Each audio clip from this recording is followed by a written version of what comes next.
the SighSquad podcast. We're back again this week. Yeah. Yay. Woo. Speaking of us returning, what about sports? When will that return? Well, if you watch the Bundesliga. Sooner than we think. Yeah, guys, I watched Bundesliga today, and it was so absolutely... Oh, and another fun thing, too, kind of just thinking about it.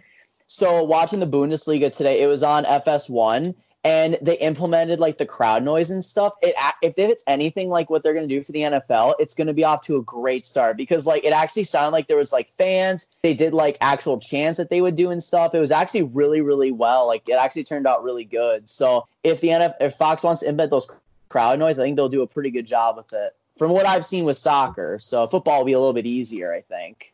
Yeah, definitely. Like, it was cool. Like, they actually did, like, when, like, because, like, it was in Dortmund Stadium, but, like, when Bayern scored, they actually implemented, like, crowd boos. They implemented, like cheering when it was, like, close. Like, oh, you know, it was just cool. I was like, dang, I think Fox can run with this. That is cool. I think that that's probably their like test run for the other sports that they have, like football. Right. Especially. Yeah, and if that's just a test run, I think it was a pretty dang good test run. That is cool. What team got in trouble a few years ago for pumping excess like crowd noise into the speakers during the game? I don't know. I know what you're talking about. I don't remember who actually. Oh, isn't it the Falcons? Or am I just making that up? I think it was the Eagles. Was it Eagles the or Eagles? Falcons? One of the two. I could have swore it was like an indoor team. So I don't know why I initially thought the Falcons, but yeah, it says Falcons 2016. Okay, I thought so because I remember it was an indoor team because I was like, yeah, they could probably make it sound believable if it's indoors. Back when the Falcons were, well, I shouldn't say back when because they're still not very good, but like they're okay. But yeah, that's fair. That's fair. Who knows what we'll see from them this year? True. But yeah, the NBA or the NFL seems to be getting back on track towards a normal-ish season and I think that's good for everybody. Yes, agreed. Especially with we're hearing about all the other sports leagues and everything.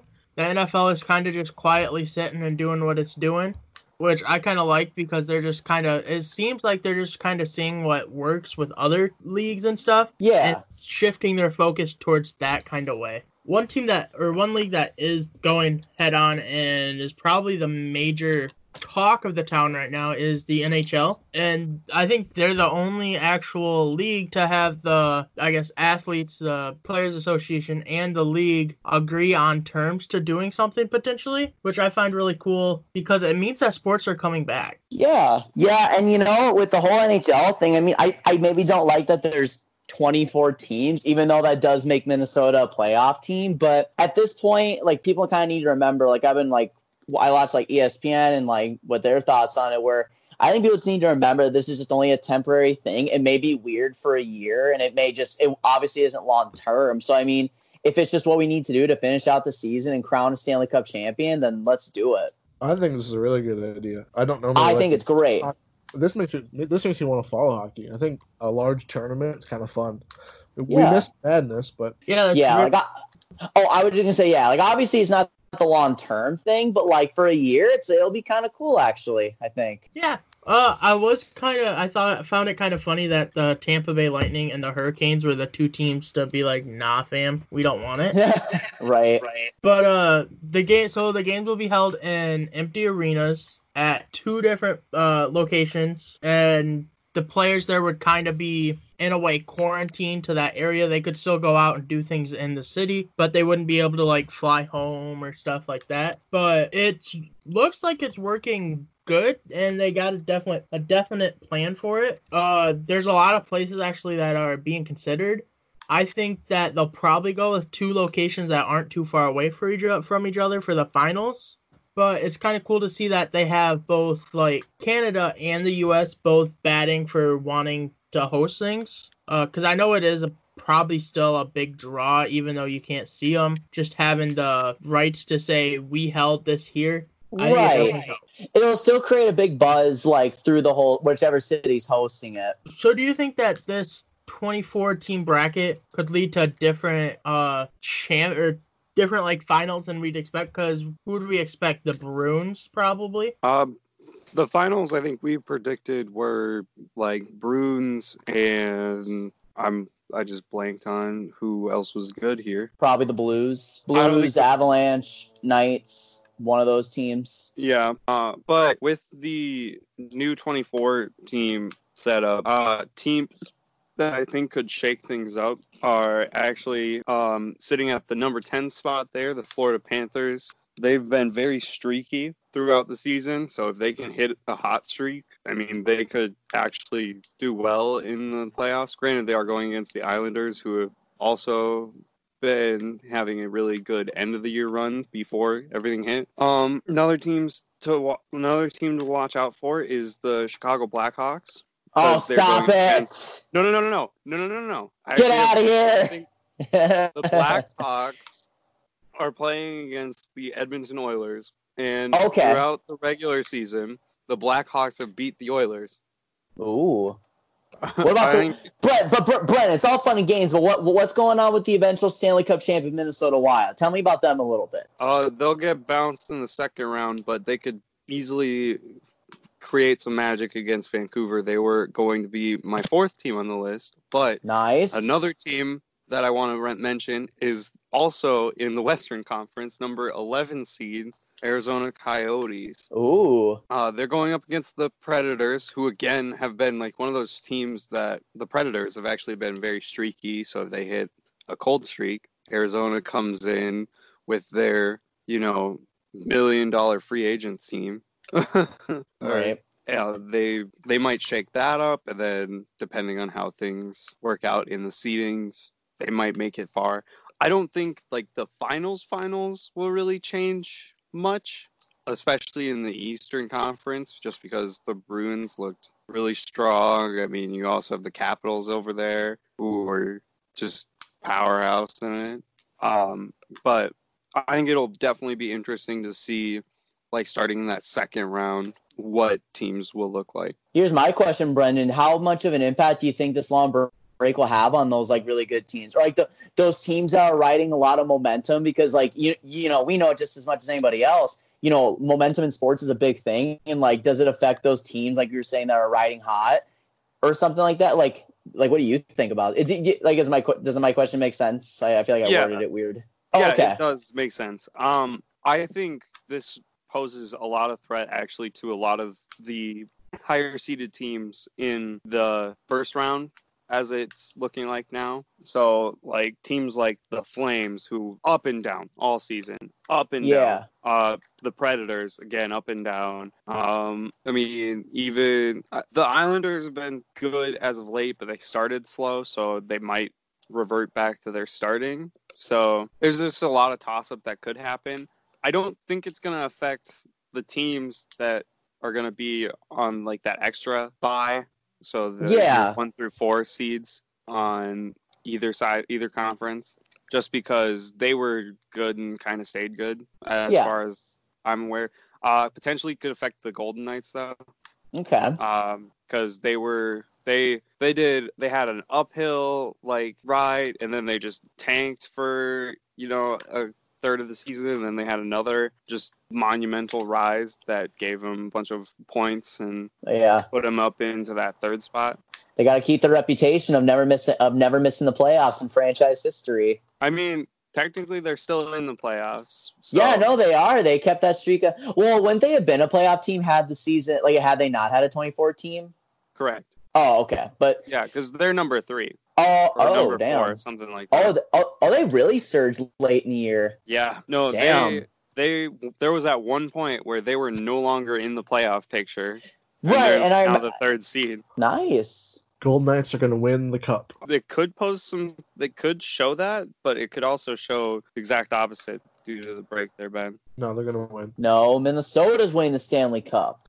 I think that the whole playoff format does give lower seeds a lot greater chances at winning the cup. Especially for a sport like Brendan, you know this as well as anybody, especially for a sport that just seems to it seems there's more upsets in the NHL playoffs than there is any other sport. Like we saw the 8th seed Predators knock out the number 1 seed Blackhawks in 2017. Or heck, I'll even go back to 2012. The Kings, when they won their first Stanley Cup, were an 8 seed, and they damn near swept everybody in the playoffs. You just get hot at the right time. I mean, if you even look at last year when Columbus came in and swept the Lightning, and obviously they didn't make it to the finals, but they took things up. Or even like Carolina. Carolina was a couple wins away from getting to the final. I low-key think this whole idea by the NHL is a really good idea. And because there's so many teams in these playoffs, you're going to get so many more fans watching it because there's are hopeful that their teams can make it this year. I think they're going to get once this starts, they're going to have so many depraved sports fans watching this. Yeah, and that's actually a really good point because the best way to get back in the flow of things is to get as many people watching as possible, and the best way to do that is just more teams in the playoffs. We get our fan base back to where it needs to be, and that's just that's a really good point. I actually think that's awesome. And I think it also will help grab people who don't normally watch hockey. Like to me, I don't normally would watch hockey, but if I could follow a team, it kind of reminds me of March Madness, where you pick a team and you kind of follow it through.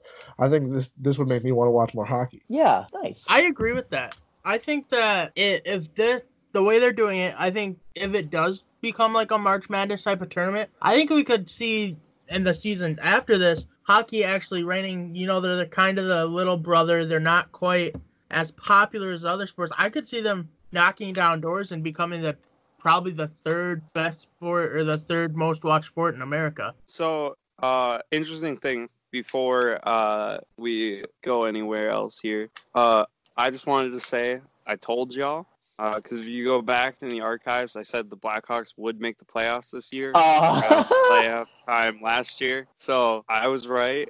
And I said that they would be the low seed. They're the last seed, yeah. Between Chicago and Arizona, there's like a 2-point difference. We don't want to talk about the separation between Minnesota and Arizona because that's a 3-point difference, which would make it a 5-point difference between the low end.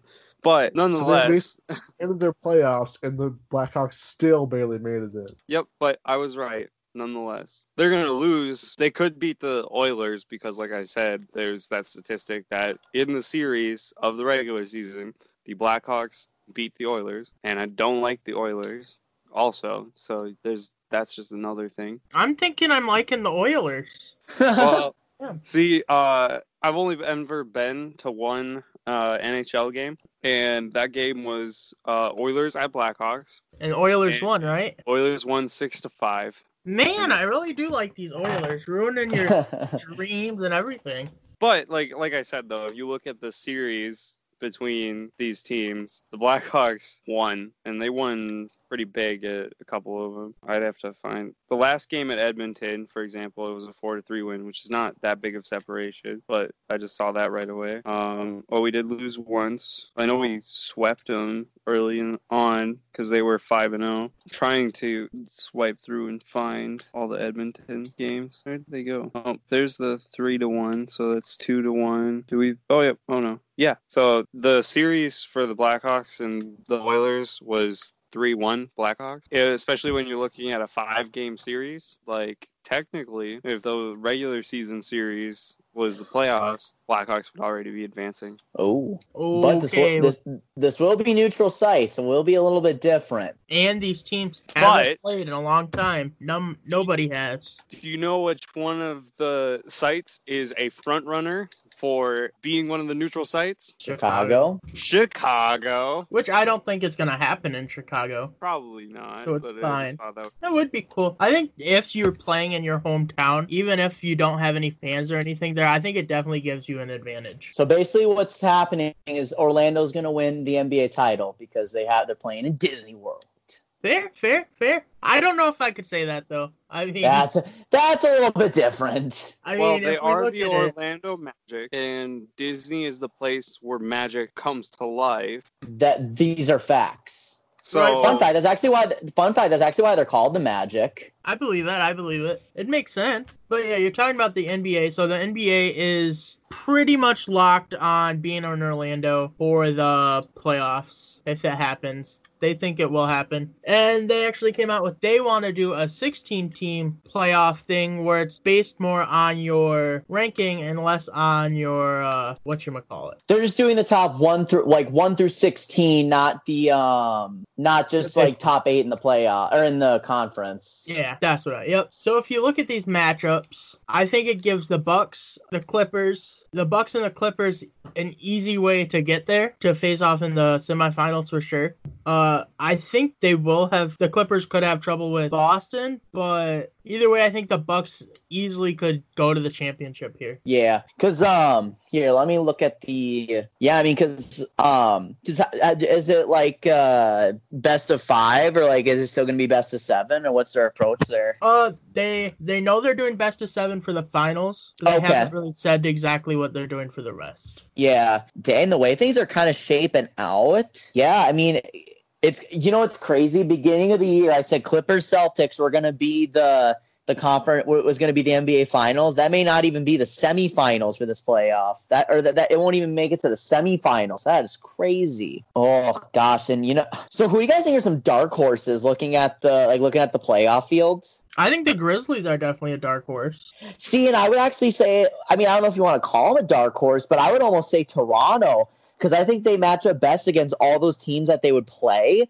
They have the size, they have, the defense to be able to compete.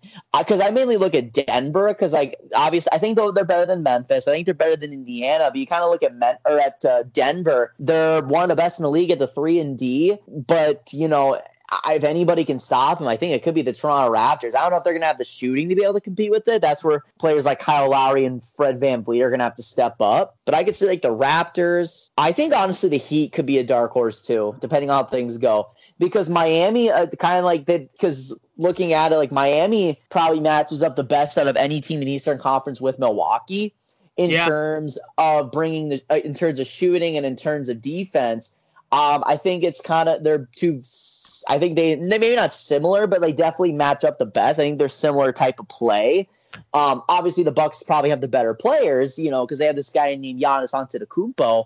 But Miami could give Milwaukee fits, and you get a team with a little bit of a break, or let's say they should sweep Orlando. But let's say they sweep Orlando, they get a little bit of a longer of a break, and Miami, which is just a big hustle ball team, that could be a sneaky little thing there, I think. That's right. And I think definitely if the Nets get Durant back, oh God, I think that the Nets are definitely contenders there.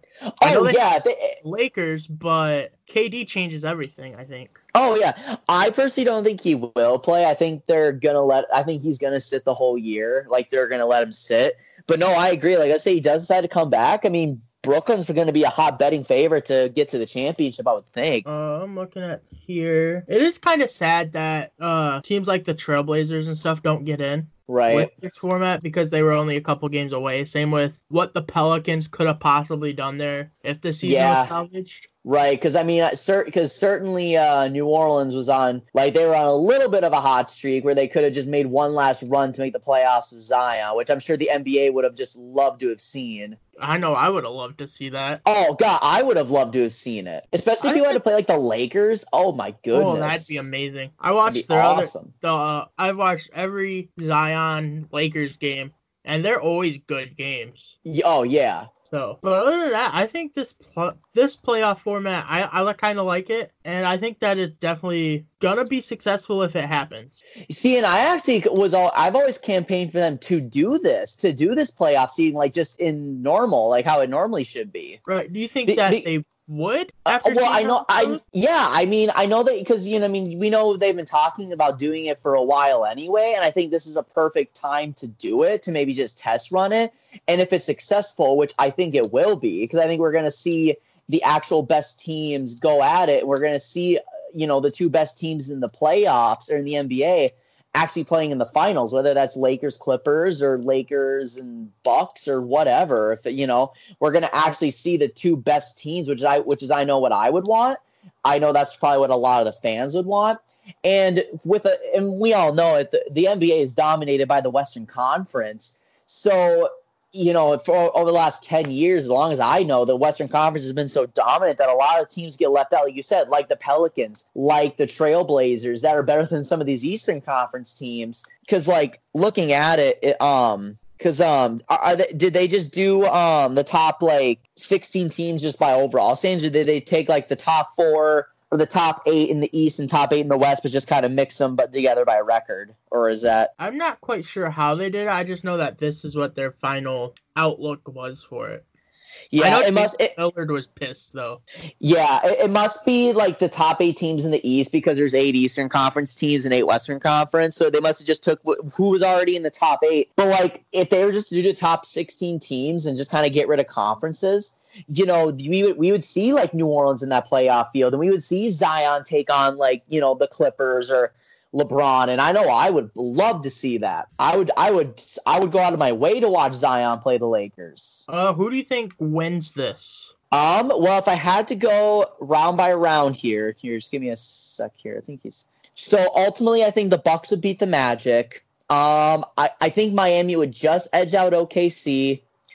I would think the Clippers and the Celtics would advance. I would say Lakers and Jazz advance in their respective rounds. Toronto, and I would say Denver. So let's see. So I would have Milwaukee beating Miami. I would have the Clippers beating the Celtics. I would have the Lakers barely beating the Jazz. I would have the Raptors beating the Nuggets. Ooh. I would almost say, if I had to look at right now, I honestly think we could see an all-LA NBA championship. I would be upset with that. I would not. Oh, gosh, I would not be upset with that in the very slight and at all. In fact, I actually now want to see it. I actually now want to see it now that I've just said it. And this would be also after Kobe's death and all LA finals. Damn. Yeah, no, this would be perfect. Like, I mean, I would just love to see it, because I think those would be two really, like, the best teams, the two best players. With Kawhi and LeBron, we'd have one of the biggest markets in the world, both playing in the finals. And like you said, there's just so much storyline behind it. Not only just being the all LA final, but just also after Kobe's death. That oh my gosh, that'd be the final matchup that everyone wants to see. Yeah, unless you're a fan of some other team on the list. Yeah. Yeah, no, 100% agree. I think that'd be an awesome game. I'd watch that. Yeah, a lot of people. Yeah, even if you're not like a basketball fan, it would still like pique your interest a little bit. Even if you just like watch highlights. That's still interaction you're getting from the finals, because it's just because of who's in it, and that's crazy. So if it was the LA finals, who would win? I would love to say LeBron, but if I'm talking about who overall the better team is, it's got to be the Clippers. Do you think does LeBron have a chance? Oh my gosh, absolutely he does. Absolutely. I think it honestly could go all 7. I think it could honestly go 7. I really do. But I would just give the nods to the Clippers, because I think come playoff time, bench and defense matter, and the Clippers are better at both those things. But obviously, teams in the Western Conference have never seen playoff LeBron, and that's an animal that is just tough to stop. So it'll go the distance, but I give the nod to the Clippers personally. But I could definitely see it with the Lakers winning it. Like, I do not doubt that by any means. I don't know. From what I've heard, LeBron and his team have already been having private workouts that they're not necessarily sharing with the world, but they haven't really taken a break from COVID. They've still been practicing, playing pickup games, whereas it hasn't came out that any other teams have necessarily done that.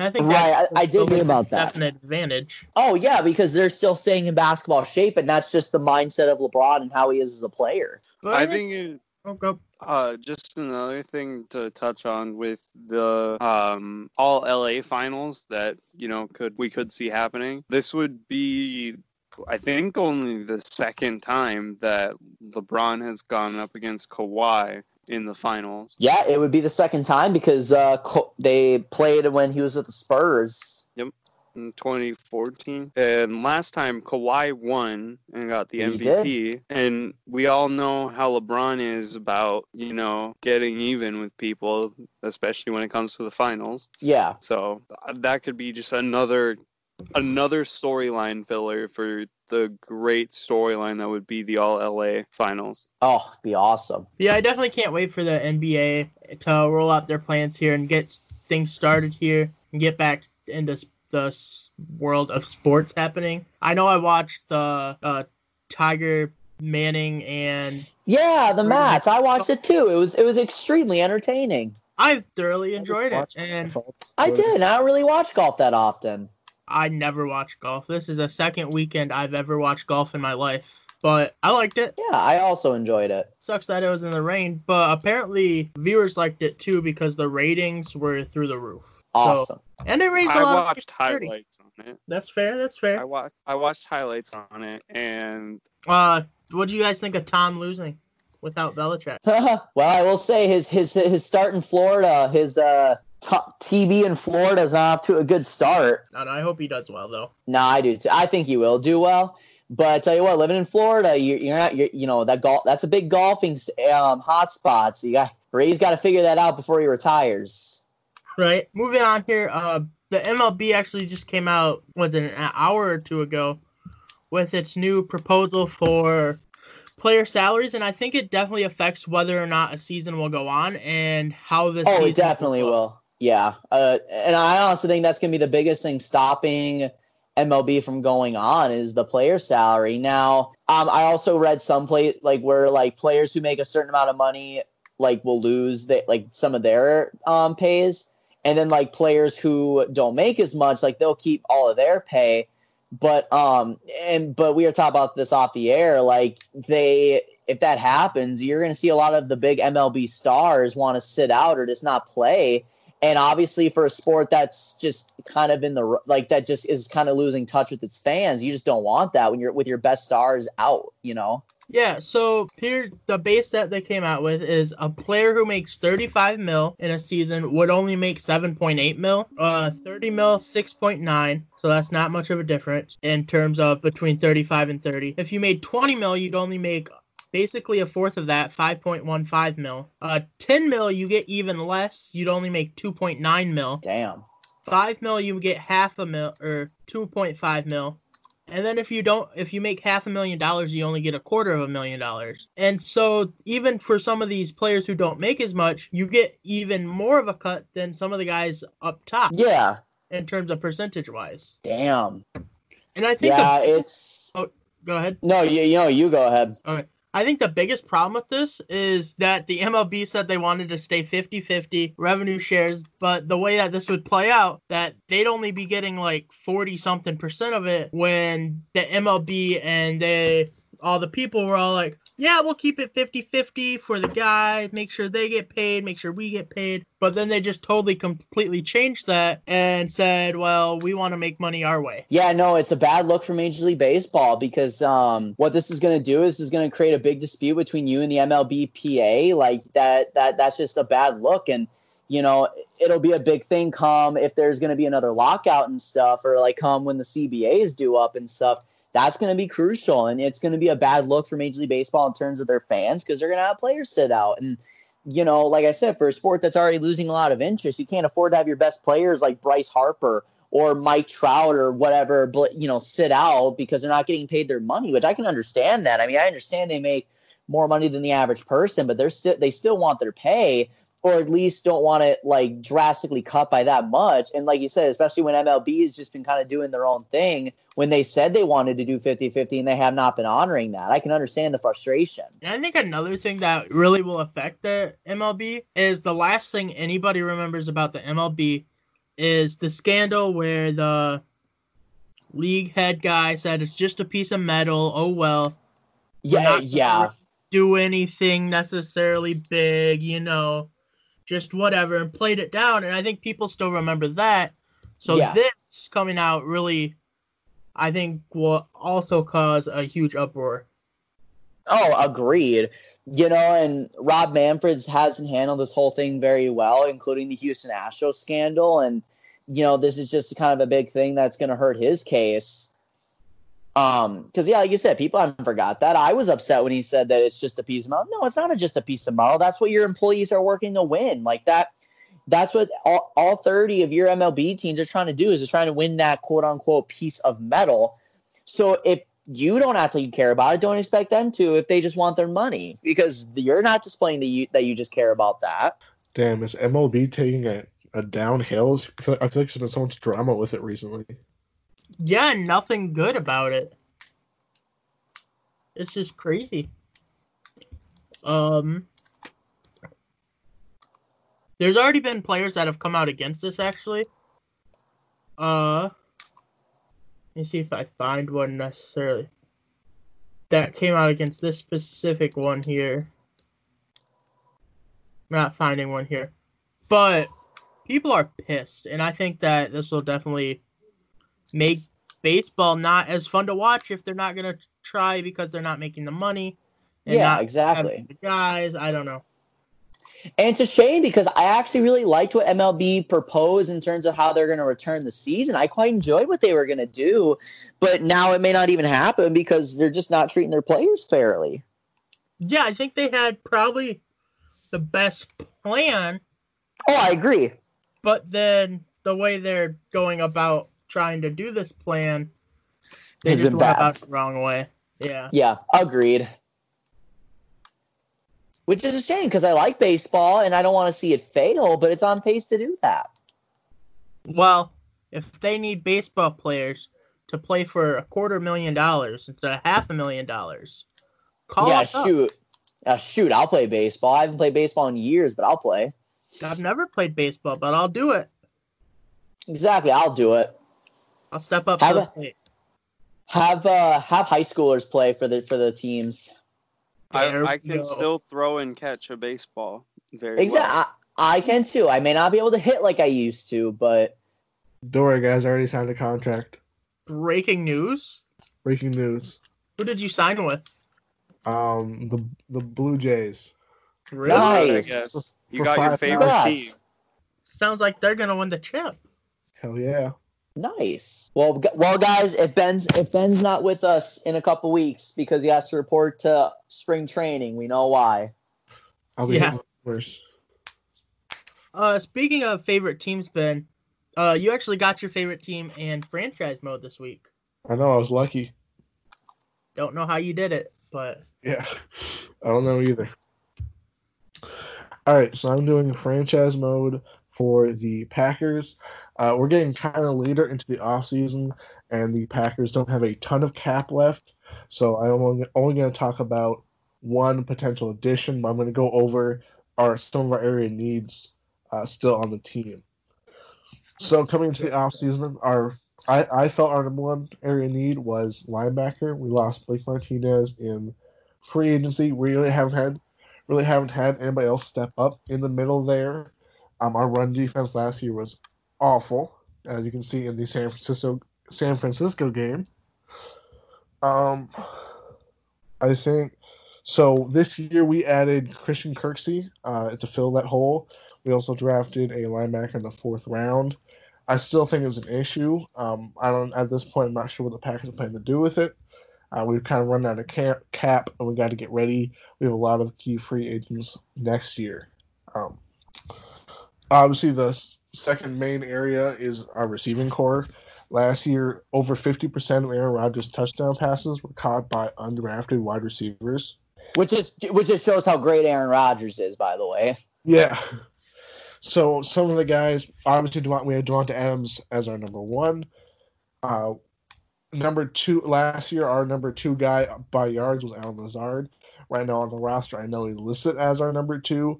Otherwise, we've had a group of guys coming in and out. Potentially, we had Kumaro as a number 2. We had MVS for number 2. We really didn't address this in the draft. I don't know why. I would personally have drafted somebody, but we didn't. We did add Devin Funches while losing Geronimo Allison this year, so I feel they're about the same, so we didn't really lose or gain anything. And then the last area need I had for the Packers is defensive tackle. And now this is where I want them to sign somebody. I think we should cut we have a defensive tackle named Mathew Adams. He got arrested recently for a DUI. He's been our team for 3 years. He's played 100 snaps. Can you guess how many sacks he's had? 4. No.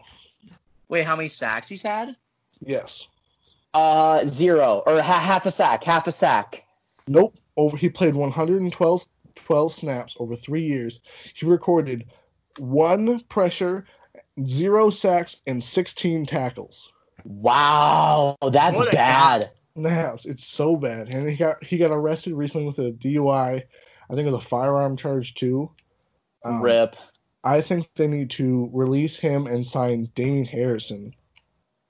He's still a free agent. That's right. Damon Harrison's still a free agent. You can get it for cheap too. He would be really cheap. He was signed by the Detroit Lions last year. He didn't do much.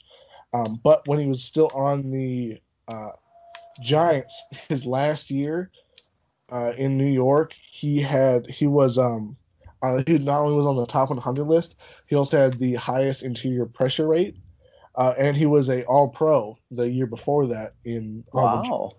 But he went to the Lions. He got hurt. He didn't really play well. He only played 7 games. Obviously, he got released by them in February.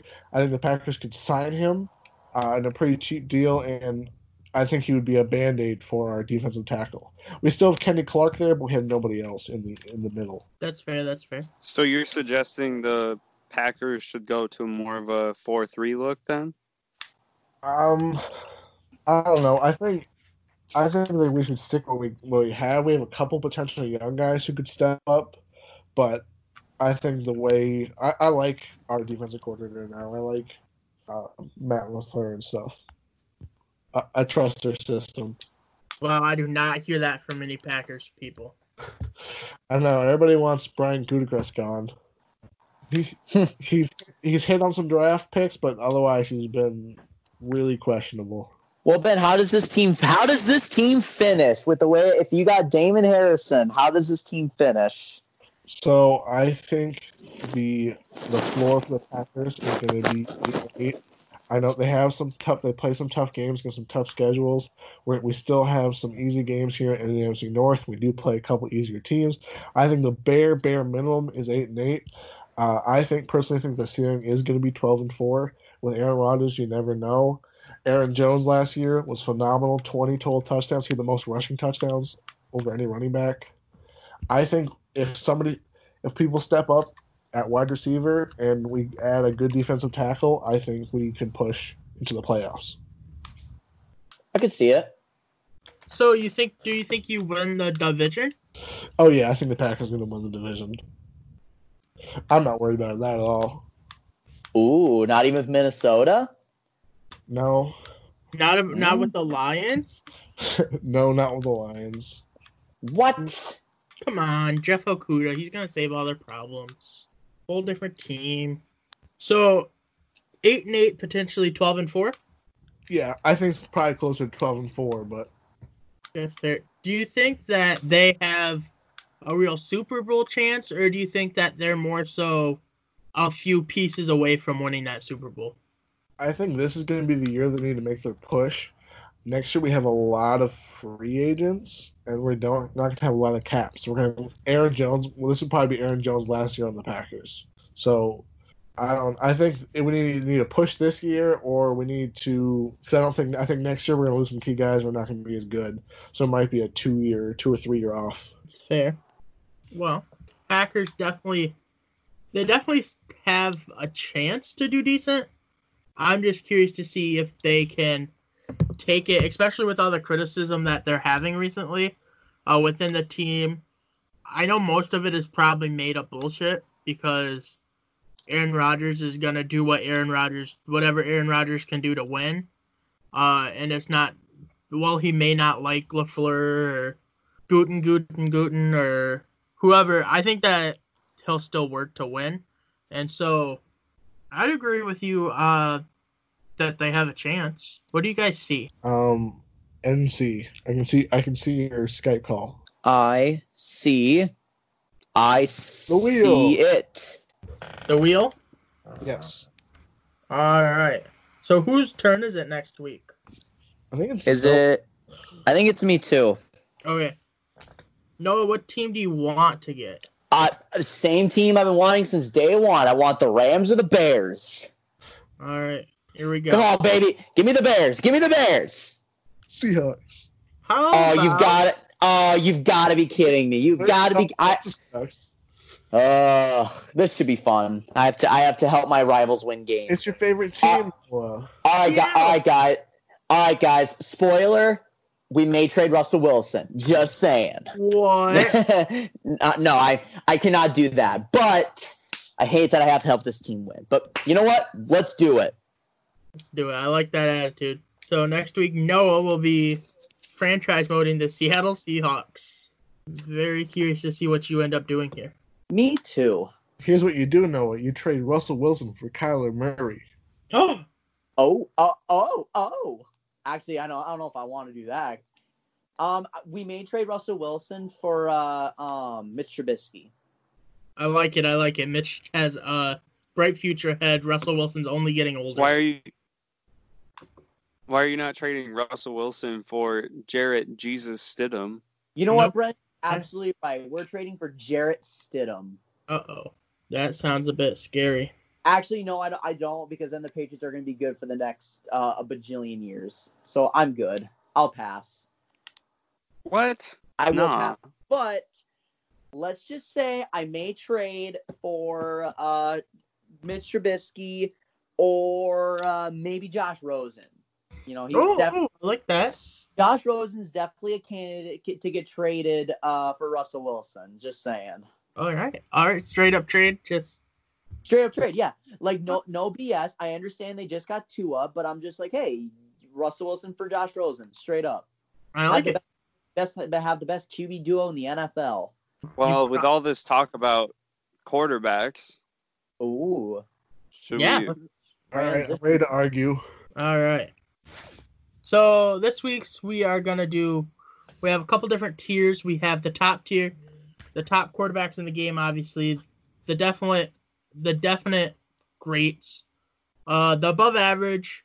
They're still good, but they're not necessarily the heart and soul of the team.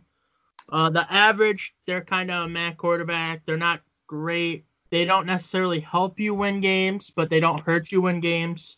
The border level starters, those are the ones that are throwing interceptions. Those are the Mitch Trubiskys of the world. And then should be a backups. Those are also the Mitch Trubiskys of the world. Yep. They're also the Mitch Trubiskys of the world. It just depends on how you look at Mitch Trubisky at this point, honestly. So Mitch Trubisky's going in our top category, obviously.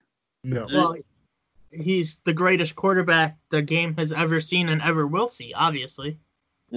Especially if you compare him to that bum-ass bitch, Tom Brady.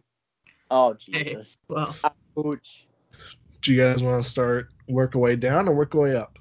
I was thinking we could work our way down, starting with the list of quarterbacks. I have them listed by division, if that helps. That worked for me. So we'll start with elite quarterbacks. All right. Do you think Patrick Mahomes is an elite quarterback? Yes. Yep. Throw him in there. No, right. I can't even say this with a straight face. He's the best quarterback in the league, and he's on pace to be the GOAT. Yes, he's elite. Next here we got my friend Drew Lock. Where do you think he will be next year? Next year I'm gonna put him at average. Me too. I will also put him at average for the sole purpose that this is only his second year in the league. Yeah. That's fair. I think definitely after this next season, I definitely think he'll be a little higher. Next here we got Tyrod Taylor, our best friend. Starter. No, I would say average. Doesn't turn the ball over, puts up good enough numbers to win football games. I would say average. Oh, fair. Average. Yeah, it's about average. Yeah, that's fair. Next we have Justin Herbert. I know he probably won't start off this season, but we could definitely see him at some point. Yeah, I mean, I guess for that, I'll just put him at a border level starter for now. I'm personally not a fan of Justin Herbert, but I mean, I think with a year of development with that Chargers team, like he has potential to be a really solid QB. I would put him in border level starter for now, but I think I would too, just because obviously he has never played in the NFL yet. So I don't know. I think in time, I think he will go up, but I think just for this year, he'll probably spend a lot of time on the bench. Next, we have the duo of Derek Carr and Marcus Mariota. Which one of those do you think will be the starter going into the season? Derek Carr. Carr. I think Derek is a better quarterback. Agree with you there. Where do you think he'll land on the list? Okay, I personally think he's above average. I think Derek Carr gets a lot of heat. The thing with Derek Carr is like Derek Carr is good at a lot of things. He's not great at anything. But I think he's a solid enough quarterback where it's like he has a good, not a great deep arm. He's got good but not great accuracy, but he puts up really good numbers, and he's done it for a really crappy Raiders team. I don't know. I think he's average. I don't think. Yeah, I don't know. I personally think he's above average. I think he gets a little too much heat, and then for some reason John Gruden doesn't like him. But I also would put him in above average because, like, if you think about like what he's done for his whole career, I mean, the Raiders were Derek Carr away from having a substantial playoff run a couple of years back. Yeah, very true. That's fair. Derek Carr was getting MVP votes like the year after. It's just like I think he has the potential to be above average. I just know part of the problem there is that Gruden doesn't like him. Right. And I think that's been the big issue is like he hasn't necessarily been like sabotaging Derek Carr, but like why would he go get Mariota when he doesn't need him? It's maybe to put pressure on Derek Carr so then the minute he performs bad, he has an excuse to bench him. I definitely think that's what Gruden's doing. It's really interesting. If you look at like the 2019 free agent signings by the Raiders, when it comes to quarterback, they signed. I don't know if they signed him in 2019 or not, but they had Nathan Peterman on the roster. They signed Mike Glennon, and they had Derek Carr there. So I feel like the Raiders just like to pick up bad quarterbacks and try to make them look good underneath Derek Carr. That's fair. So do we think he's above average then or average? I would say above average. Above. I would agree with Noah. I still think he's average, but I also think he's average. I get where you can see where he's been above average, but there's nothing that, in my mind, there's nothing that he's done to make him that next level. Plus, I just don't think by the end of next year he's gonna have. I don't think he's gonna perform that well. I think they're gonna try to run the ball a lot. They probably have a one receiver. That's just on the system he's had. I mean, receiver I can't think of a single Raiders receiver right now. But the thing with Derek Carr is I think you see Derek Carr improving because the thing is like they're from what they've established in the draft, they're obviously trying to prove that they're not necessarily just going to try and stop Kansas City, but they're going to try and put up points, man. And Derek Carr last year is actually like I'm looking at Derek Carr's stats. I mean, I know you obviously got to look beyond the stats, but over 4,000 yards 2 straight years. A 100.8 QBR. His lowest QB rating was his rookie year at 76. Other than that, he's been above 90 the rest of the way, and that rating does matter because it takes everything into consideration. So it's like he has a career rating of 90.7. Not a huge turnover machine. So I'm not disagreeing that he's not a decent player. Right. I just don't quite think he's above average level. Situation. I think that's what it is. I think if Derek Carr went to I don't know, like a team that could maybe feels like they're like maybe if Derek Carr went to the Bears, I think that could be an interesting thing. So, are you ready for me to shed some light on what the total plan is for the Patriots? Oh is boy, Derek Carr. Derek Carr's a so pass. Step 1 is see if Jarrett Stidham works. Step 2 is try to get Trevor Lawrence. If both of those fail, it is get Derek Carr. See, I don't hate that. They will roll with Derek Carr. I think it'd be a perfect fit for Derek Carr. So we're still 2-2 here. Should we? You want to just come back to them after we see who else is ready? Come back to it. All right, should we get my whole Patriots plan thing? I actually was going to say to bump him down to average because he's going to play like shit. So that way he can potentially get released even earlier to go on the Patriots. I'm sticking to my guns that he's above average. Because I understand he's going to be in a crap situation, but who he is as a quarterback is an above average quarterback. Next, we have Marcus Mariota, his backup. I definitely think that he should be in our last category. Yes, he should be a backup in this league. A really Should good be a backup. backup. Should be a backup in this should be a league. backup. All right. Yeah. And I almost feel like if there was maybe just concerns about like an injury with Derek Carr and stuff, that maybe they wanted a Marcus Mariota there so that way they could have more of a better transition if they are doing good, you know, to just keep doing good. Because I think the Raiders have some potential there to be better than we expect, but I definitely think the Raiders have the potential to be a decent team.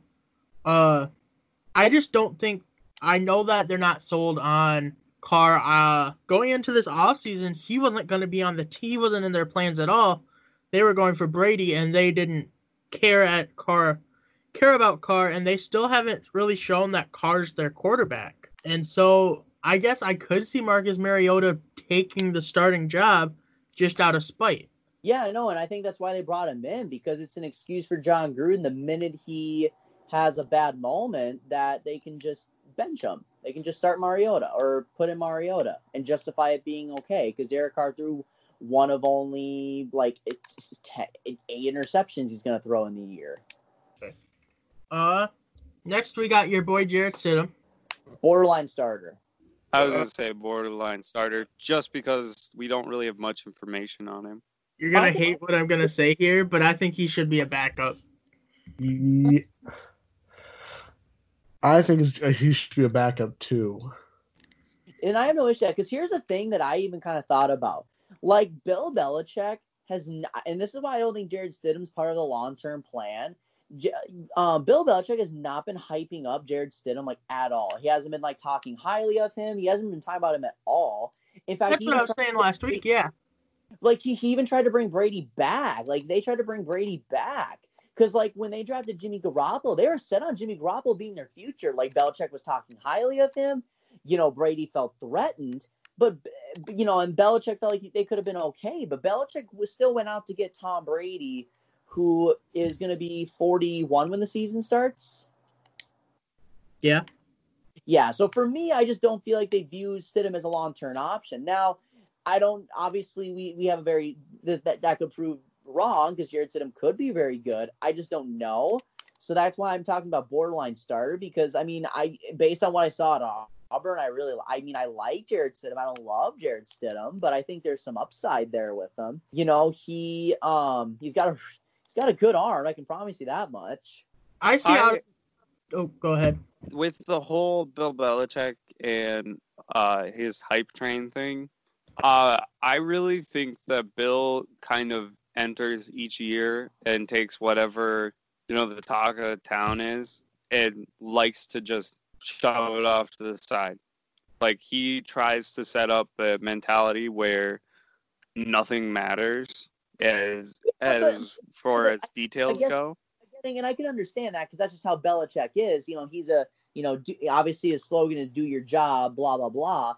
But from what I know of what he said about Garoppolo and all that stuff, I definitely think that could be a thing, because like you said, because at first it was just kind of it's just Belichick being Belichick. But no, I think it mattered, because from what I've seen with Jimmy Garoppolo, he was high on Jimmy Garoppolo. He had never drafted a quarterback that high.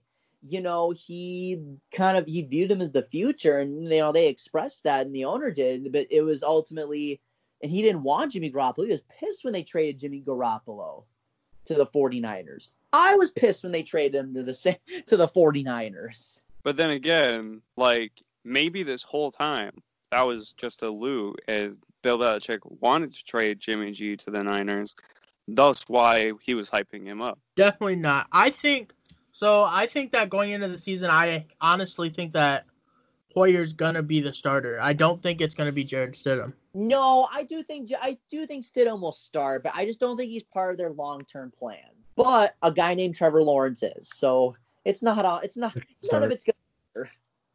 I don't think the Patriots are going to throw Jason Stidham out there. I think Hoyer's going to start at least the first couple games of the season. Right now, it is Jarrett Stidham as a starter. Really? But Bill, it's a lot of just you have to hyper analyze everything Bill says because Bill has not given a straight answer to anything. But yeah, when they asked about it on draft or on the schedule release night, you know what he said? I like our 4 quarterbacks, and he didn't talk about Stidham. He named the backup quarterbacks before he named Stidham, and then when he was asked directly about Stidham, he blew it off. And when you talk to anybody on that Patriots team or listen to any interviews from anyone on that Patriots team, nobody has said anything about Jarrett Stidham being a good football player. They say he's a good guy, he works hard, but I haven't heard one player, one coach, anybody say Jarrett Stidham is a good football player for the Patriots. Right, and that is very true. I just think it's funny because there's actually been a lot of reports coming out now as of late that one of the undrafted free agents at the quarterback position that the Patriots picked up, they might end up being the starter come the start of the season because that's just, what people like to drum up and talk about. But I don't know. I'm just going to let things happen the way they are. And I definitely think there is some things that are good about Jarrett Stidham. And if anybody can bring those out, it would be Belichick. So where are we putting him? I'm still it should be a backup. I will put him as borderline starter just because, again, he has potential to be good. We have a very small sample size of what he actually is. But if we have to bump him down to borderline starter, I won't be mad about it. If that makes the decision easier where to put him. I changed my mind. I think borderline starter. Okay. Brendan, are you okay with that? Yeah, that's a fair assessment. Next, we got his potential backup or potential guy in front of him. We got Brian Hoyer. I think that Brian Hoyer is definitely borderline starter if Jarrett Stidham is. Yeah, I would agree. I mean, Brian Hoyer's been a really good backup in this league for years, and that's just kind of like, I'm not like, and it doesn't mean I'm saying like he should be a backup, but I do think he's a really solid backup, and you can win a few games with him. Like he's like Ryan Fitzpatrick. If you need to win like 2 or 3 games, he can do that for you. But he's not a guy you can like lean your franchise on. Are you sure he's not like Ryan Fitzpatrick in the hopes of blowing things for the Patriots? I mean, this is his 3rd stint in New England. I mean, potentially, maybe this is the run where he's like, you know what, I'm gonna ruin the Patriots. I wouldn't be mad at that. I definitely think that back in the day that Brian Hoyer probably should have ended up signing for longer with the Bears and have been like the bridge quarterback for them as they waited for better talent. Yeah, but didn't they trade for Nick Foles before that point? No. This is like years ago. Oh, I thought you were talking about this. Where was he last? No. Oh, he was to the Colts last year. That's right. Yeah, and he was on the Niners for a slight stint the year before. Yeah. He's been all over the place. Yeah, last year on the Colts, he played in 3 games, started 1, went 35-65 for 372 yards, 4 picks, 4 touchdowns. Who did he play on those games? I don't know. Let's look it up. I think one of them was the Raiders. I think because I remember it was obviously because Brissett got hurt, and I remember the Colts lost a couple close games that they needed to make a playoff push. So I think who they play definitely matters in terms of where he should be. Yeah. Fun fact, actually, I remember because you guys know I'm from Minnesota. Like I've been to a Vikings game a few times. I mean, not that I'm a Vikings fan, but I'm just kind of like, I'm like, oh, football game, I won't turn that down. But right. They were playing the Cleveland Browns and Brian Hoyer. This was Josh Gordon's rookie year too.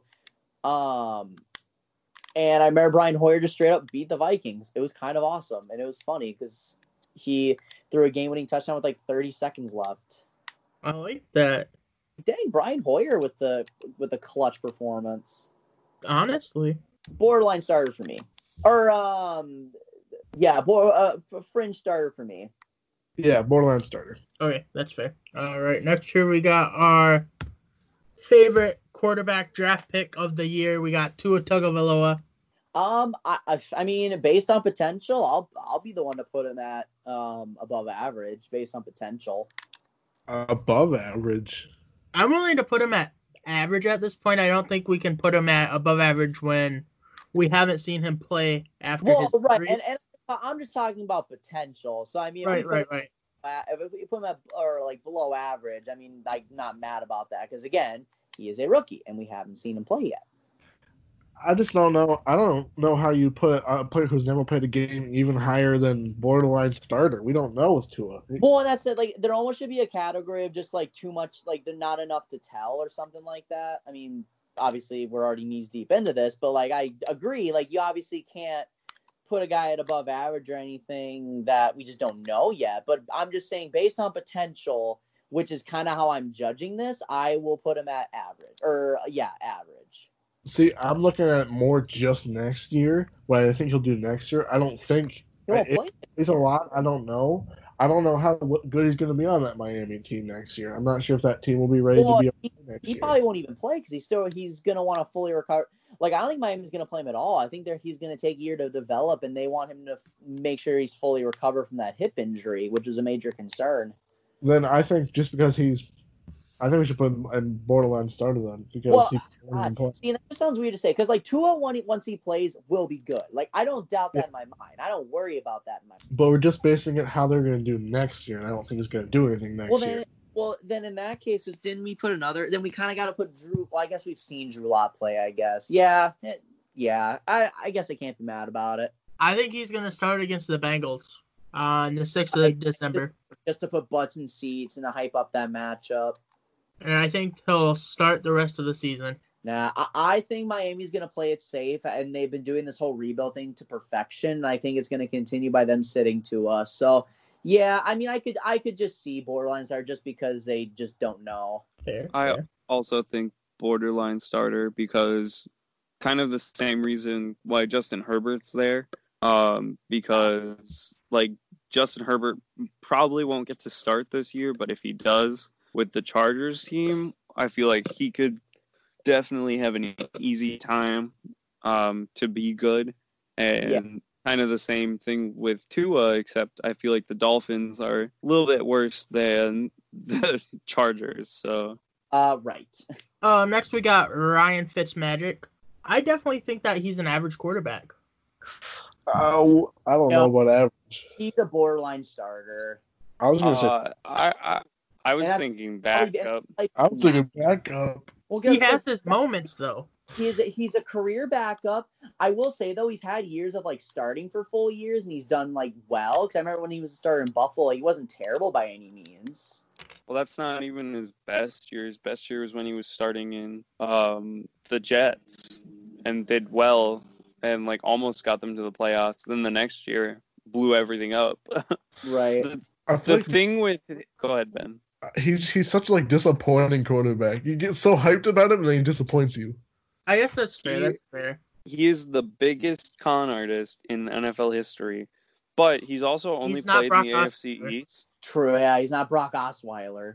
I don't know. Brock Osweiler basically made a bunch of money once. I mean, Fitzpatrick's done it twice. That are facts. I really hope that Fitzpatrick doesn't have a plan to come to the Patriots after he's done with the Dolphins, just so that way he plays on each AFC East team. What happened is Fitzpatrick and Frank Gore need to both go to the Patriots next year. Hey, there we go. So where are we putting him here? Backup. I'm okay with that, I guess. All right. Next here we got our boy Sam Darnold. Above average. I like Sam Darnold a lot. Average. I would also say that he's average. I just don't. He's had his points where he's struggled badly, and so I wouldn't trust him to be the guy to have the team win.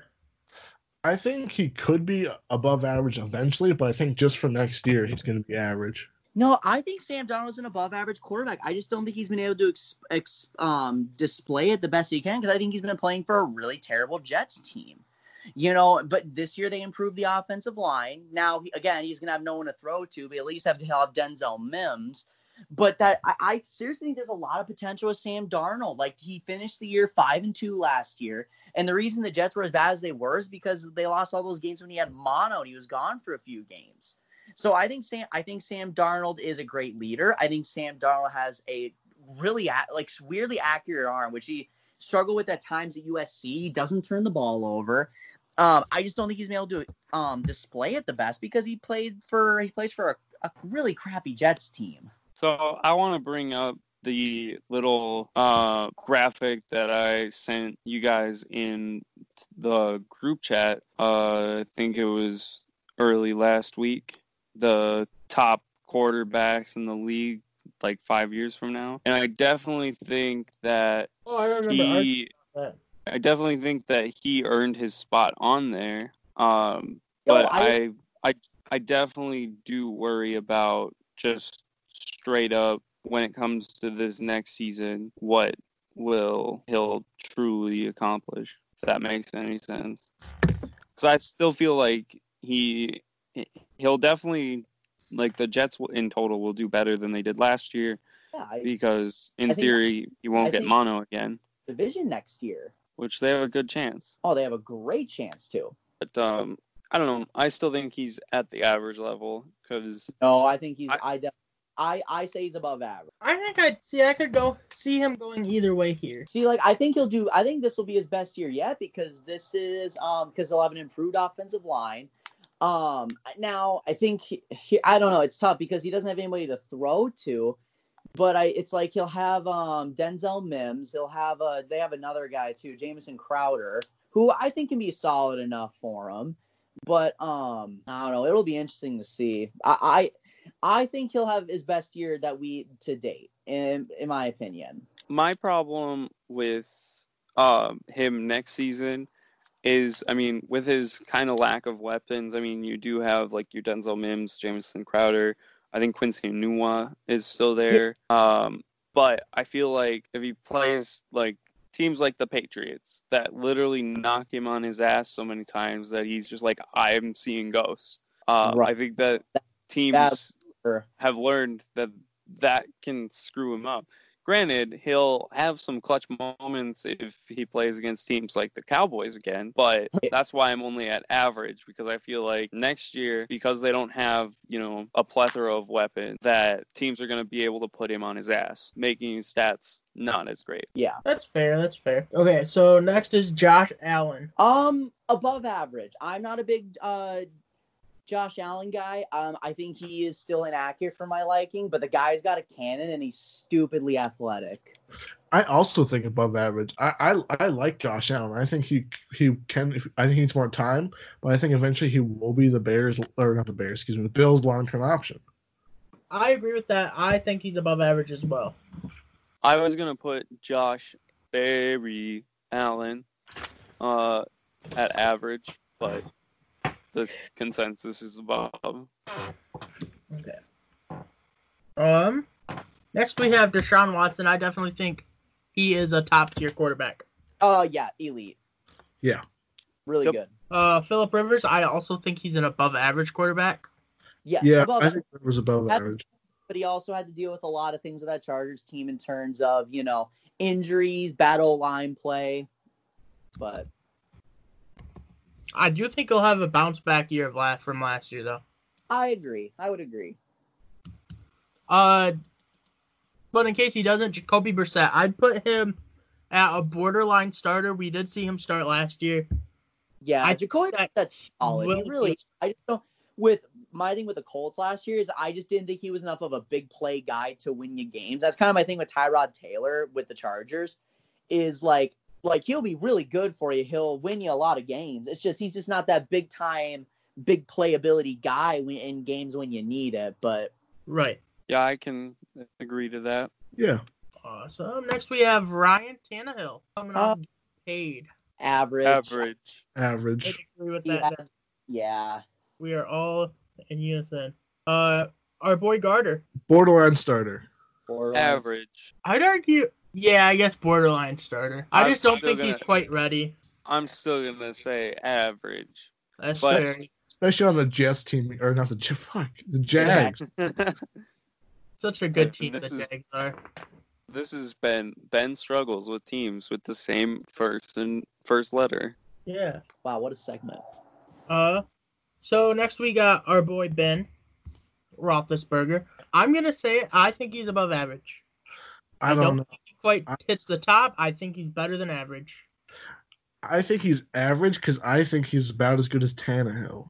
I would say above because that's better than. What was that, Noah?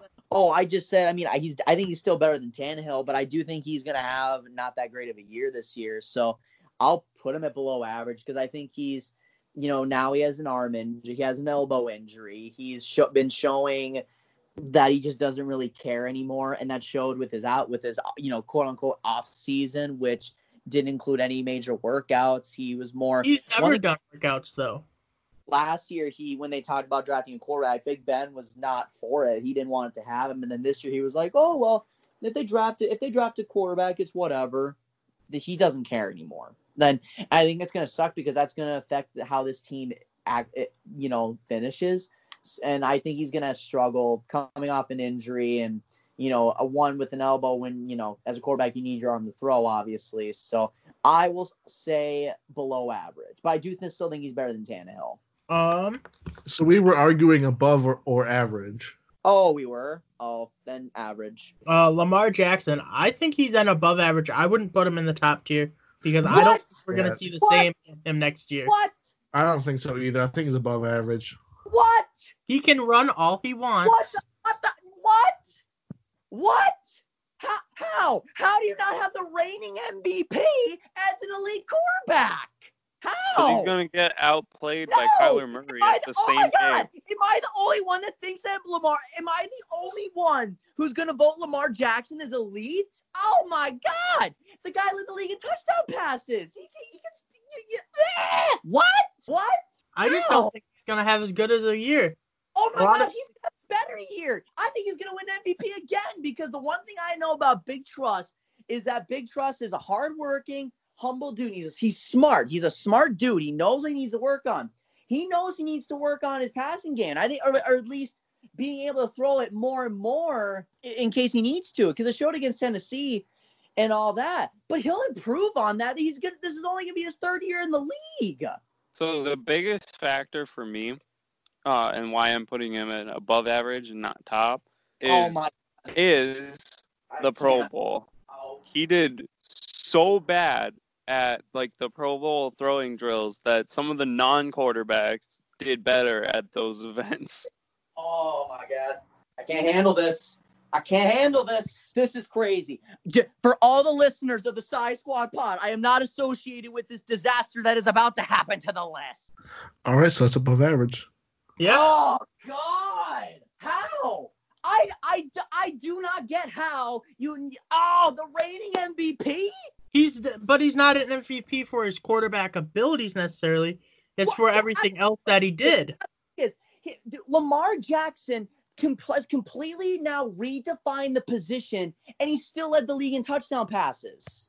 I think that part of the reason he led the league in touchdown passes is because of what he's had in terms of who's he played.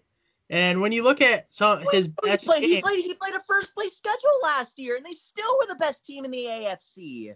I just don't think he's an elite passer. Not yet. What? How do you mean he's not an elite passer? Yeah, he has something to need to work on with his game, but if you look at how he is at the quarterback position, what he does at the quarterback position, which he does very, very well, I need to recollect my thoughts here. Just give me 1 second, because all right. So first off, 36 touchdown passes, which led the NFL. 66% completion percentage, which puts him in the top 10, I would say, of starting quarterbacks.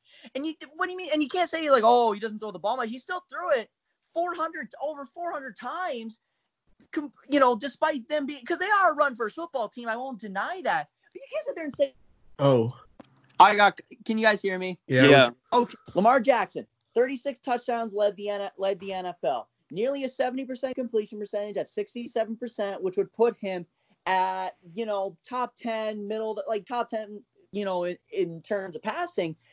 Despite them being a run-first football team, and despite him having over 1,000 yards, which, by the way, he has the most rushing yards in a single season by a quarterback. He still threw over over 400 times, completing close to 70% of those passes. I don't know. I remember what he had for passing yards, like 3,400, something like that, roughly. And the thing is like, oh my goodness. So like Lamar Jackson, you look at what quarterbacks do at their respective position. What are they elite at? That's one thing that separates Dak Prescott from the rest of the pack. Dak Prescott's not elite at anything at the quarterback position. Lamar Jackson is, yes, and maybe running the football. But we're seeing that a lot with quarterbacks now. We're seeing that with Josh Allen, Deshaun Watson. We saw that with Michael Vick. He changed the position because of that. Lamar Jackson is just going back on that trend, and he's very good at it. And I don't think it's an accident he leads the NFL with 36 touchdown passes. That is not an accident. That doesn't happen because he's, not elite. And really, the only receivers he really has is Hollywood Brown. Willie Snead's okay. He's above average. But, Hollywood Brown had a foot injury he played with all year. Had screws in his feet. Actually, I want to change my vote. Thank you. Thinking about it, if we had put Deshaun Watson in the top, I guess Lamar Jackson belongs there too. Exactly. I didn't even really think about that, Brendan. Exactly.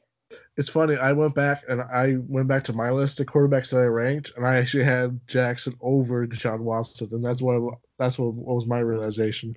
See, and I think Lamar Jackson is a better quarterback. Again, obviously Lamar Jackson does need to work on things in his pass game. I 100% agree with that. But from everything we've seen with Lamar Jackson, how he's steadily been improving every year he's been playing football, I don't doubt he's going to do that. I completely expect him to. All right, so next up we got Baker Mayfield. Oh, God, I'm going to be nice. He is average. I'm going to be nice. I think he's about the same as some of the other quarterbacks in average, I think, so average. Yeah. I'll give him a full year with a competent coach. Yo, I totally forgot that the Browns fired Kitchens.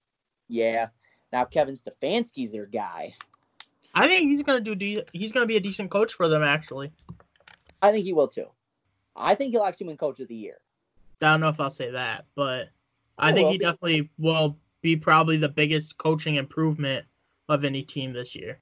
Which is why I think he'll win Coach of the Year, because I think he'll lead Cleveland to the playoffs, and that is a feat not taken lightly. So, yeah. Nice. Obviously, I'm critical of Baker Mayfield, but I'm going to be nice about it. Give him a full year with a competent coach. All right. Next, we have his competition in Case Keenum. Back up. I would agree that. Yeah, back up. All right, back up it is. Easy peasy. That was simple to the point. All right. Next, we have our boy Joe. Okay, and obviously I know where we're going to put him because, again, we haven't seen him play yet. But in terms of potential, I think he's going to be an above-average quarterback. But I understand where we're going to put him because he hasn't played. But I think he can be I think Joe Burrow can be a top 10 QB in this league in a few years, in my opinion. I agree with that. Yeah, but I think we had to put him with Tua and Herbert in the borderline starter. I mean, he is probably going to be the second best quarterback in his division next season. I mean, I'd argue putting him in average. Really good. I feel like he should go in average because he's of the ones that we've seen that we put in the order level is he's the only one that's actually starting.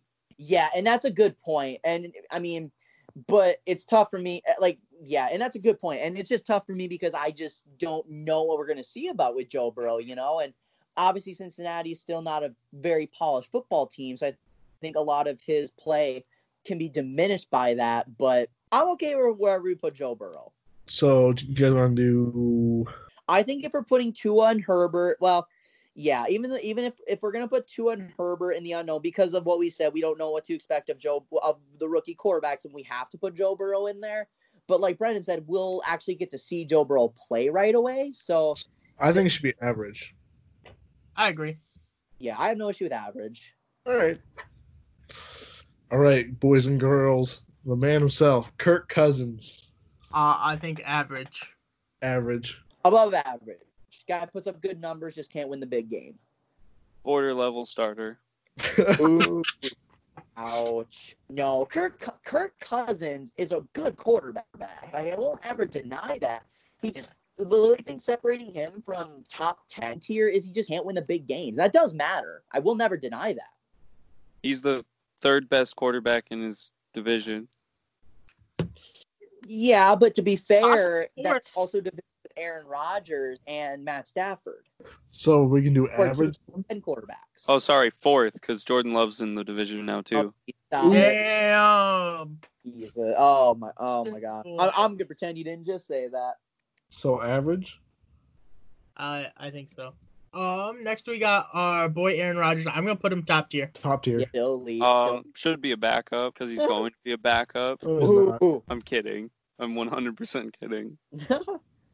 If Aaron Rodgers became the backup quarterback of the Green Bay Packers, I would probably lose my shit, and I'm not a Packers fan at all. That'd be nuts. Hey, spoiler alert for you. He was a backup quarterback. He was at one point, and now he's arguably the best Packers QB ever. Yeah, I'd say that. Next we got an interesting guy here. We got Mathew Stafford. I would put him above average. I would too. Yeah, I'd rather have him than any of the guys in average, I think. Yeah. I think part of it, just the way that the Lions are has kind of brought him down from where he could potentially be, honestly. Goodness, yes. Detroit's I think- done brother out. I think Matt Stafford's easily one of the most underrated quarterbacks in the league. I agree with that. Most appreciated too. I agree with that too, actually. But I really like Matt also, Stafford. but I've also been getting really pissed at him in Madden That's fair. because I'm a defensive end on the Lions, and we've lost key games just because Matt Stafford cannot score a touchdown. But that's just the Lions' way. True. Well, our next guy, I know he's a favorite here at the SighSquadPod. We got our quarterback of the year, Mitch Trubisky. I'm putting him in top tier. I just have to. He's just that good. I feel like we need to make a whole new section for Mitch Trubisky. Yeah, that's true. I think he needs to be above the top. That's what I was saying.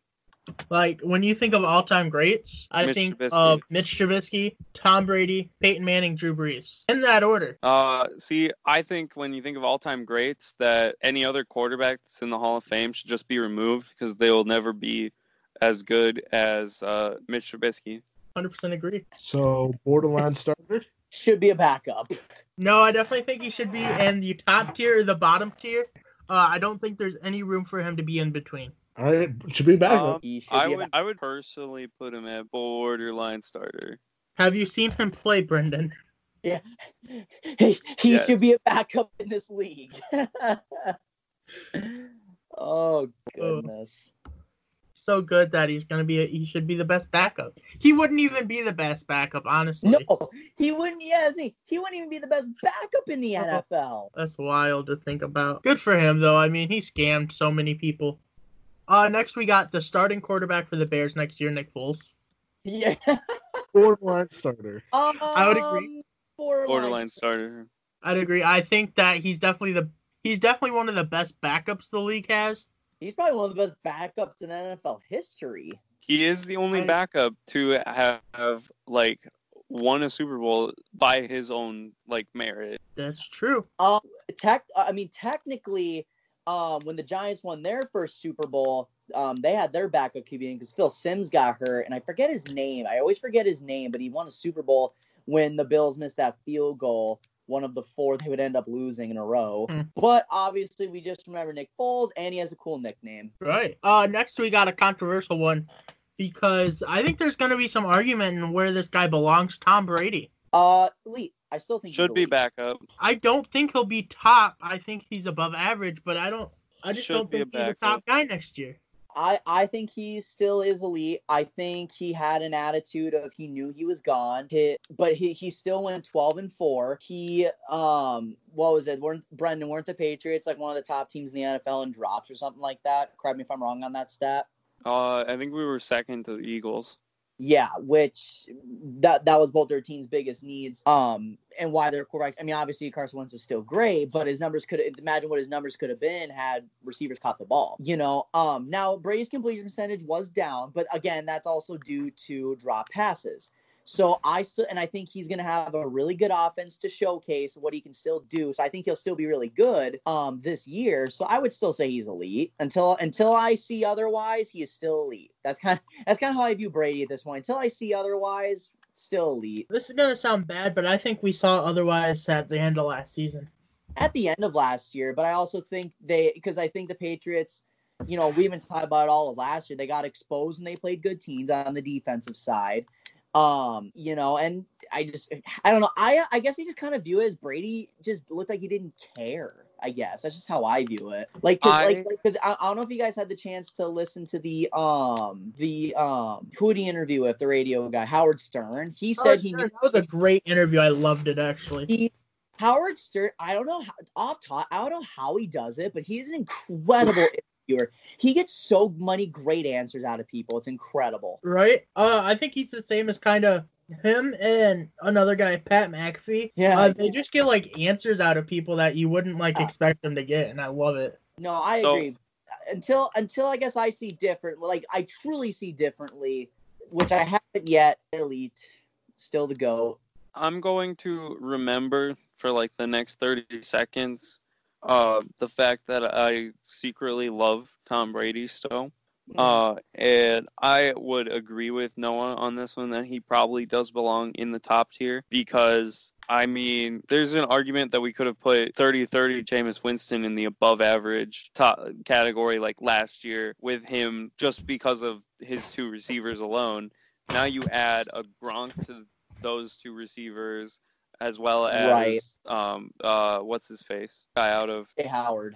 Well, no, he was there too. I'm talking about the slot receiver out of. Oh, you're talking about the other tight end. Tyler Johnson is the new receiver. Yeah, you add him amongst those talents. I think. No, I think you're right. I think that'll elevate his game. Yeah, I think top. Okay. Next we got this one might be interesting as well. Matt Ryan. I'm gonna say above average. Oh. That wasn't as controversial as I thought. All right. If I look in the above average category and I see the quarterbacks, I think that's a fair comparison to him. Yeah, like I said, I've always said it. Matt Ryan is the best B+ quarterback in the NFL. Yeah. Next we got a definite starter and top tier quarterback, Drew Brees. Yeah, top tier, all time great. Awesome. Teddy Bridgewater. I would put him at a border level starter level right now. I think he's above average. I love Teddy. I maybe a little too high on Teddy, but I think he's above average. Guy wins games, doesn't turn the ball over, makes smart passes. He just obviously he had one of the worst injuries a quarterback's ever had, and he bounced back and went 5-0 with the Saints. I'm gonna go on the hype train with Noah here and put him as above average because, again, with his 5-0 win streak with the Saints, I think he can definitely do good things. Like Teddy played well in those games. Teddy played well enough to win those games. It wasn't like it was just carried by the defense or carried by Kamara. Teddy played well in those games. But would you rather have Teddy than anybody else in the average category? Who do we have in the average? Yeah, I would. I would have Tannehill, Ben. I would rather have Joe, Kirk. I would rather have Teddy over Locke as of now, but again, that could change in a month or so. But I would rather have Teddy over, I think, literally everyone in the average category except for maybe Joe Burrow, but that's just depending on how he plays out. Right? Yeah, I can agree with that. All right, then put him above average. Next we got Dak. I think if the other guys are in above average, I think Dak needs to be there. Again, I give Dak a lot of crap for wanting $45 million for a guy that doesn't deserve that much money, but still really solid. Now that they got rid of Jason Garrett, so Dak doesn't have to make his game worse. Yeah. Fair. Next we have Carson Wentz. Above average. Elite. Above average. Elite. No. Above average. Elite. Noah. What? No, don't Noah me. What do you mean Carson Wentz is an elite? What has Carson Wentz showed you that he is not elite? So my thing is there is nobody that is currently in the top category that I would put Carson Wentz over. So, okay, so who do we have in the elite category right now? Patrick Mahomes, Deshaun Watson. I would take Wentz over Watson any day of the week. Any day of the week. I wouldn't. I would. And I don't even think that Matt. Well, or is that how we're reviewing it? Like, because like even then, like I wouldn't take Carson Wentz over those guys. Oh, it doesn't make him any less elite. I think I would rather have Carson Wentz be one of the star names among the above average category. No, that doesn't instead of it's because the guy is elite. Like I don't even have to talk about what he did last year with literally nothing. It seems like, and he can't stay healthy. Blah blah blah. Okay, so he had a knee injury that hasn't popped up yet. He has a back injury that won't reoccur because it just won't. Because I mean, the only player that has had, because he had surgery on it, was Rob Gronkowski, who's ever had major issue with the back injury. And Carson Wentz played all 16 games and took a cheap shot from Jadeveon Clowney, an absolute cheap shot. I don't know. I have a little hard of a time putting him over Dak Prescott. I think he's a little better. I think he's a little better. Dak Prescott. I think he's a little better than Dak Prescott, but I have trouble putting him up. Easily better than Dak Prescott. Him. No, Carson Wentz, when he's healthy, first off, he's one of the most accurate quarterbacks in the NFL. He's got one of the best arms in the NFL, and the guy doesn't turn the ball over. Career QB rating of 92. And with injured games, he still has nearly 15,000 career passing yards in just 4 seasons. Again, that's with missing some games. His MVP year. And the year after that, when he got injured late in the year, and then Nick Foles came in and, almost beat the Saints, blah, blah, blah. Whatever. There's really nothing I haven't seen from Carson Wentz that doesn't say elite quarterback. Carson Wentz has elite accuracy. He has an elite arm talent, and he has an elite accuracy downfield. He has elite mobility despite him being hurt. And he hasn't really needed to, but again, injuries to the offensive line. Carson Wentz has just always been dealt a crappy hand because he has taken so many injuries to his offensive line, to his defense, to his wide receiver core, and the Eagles were number 1 in the NFL in drops last year. So imagine what he could have done had the receivers caught the ball. They also would have won a few more games because of it. I could see him being in the top. Yeah, I get it. I get why you would want Mahomes over him or even Lamar. I totally get that. But that doesn't make him not an elite quarterback just because you would take other guys over him. I just think we're in an era of quarterbacks where we've never seen this much talent at quarterback. You know what I mean? We have never seen this much talent at quarterback. And I think Carson Wentz when he's healthy, is a top 5 QB amongst all of them. He's a top 5 QB in the NFL because he's elite at things. Whereas Dak isn't. So I want you to back up about 7 years. Okay. And think about I guess it's 10 years now. Okay. 10 years ago when we had 4 quarterbacks all pass for over 5,000 yards. Okay. And so I don't think that we're at the league's full of this incredible, insane, top-level talent. What are you talking about? Just because they don't throw over 5,000 yards, which is a hard feat to do as a quarterback anyway, because they're not doing that, we're still seeing elite talent at quarterback all over the place. And a thing about it, too, is not a lot of teams have a quarterback issue. Either they have their guy or they at least have a guy who's competent enough to start. And we're seeing and a lot of these guys are going to be the future of the league. The time is at an end for Brady, Breeze, Roethlisberger, Rodgers, and that's nothing against them. That's just them getting older. That's the cycle of the NFL. But the hands that we're in now with a lot of these younger guys is incredible. So what? We don't have 4 5,000 yard passer because that's hard to do. To begin with.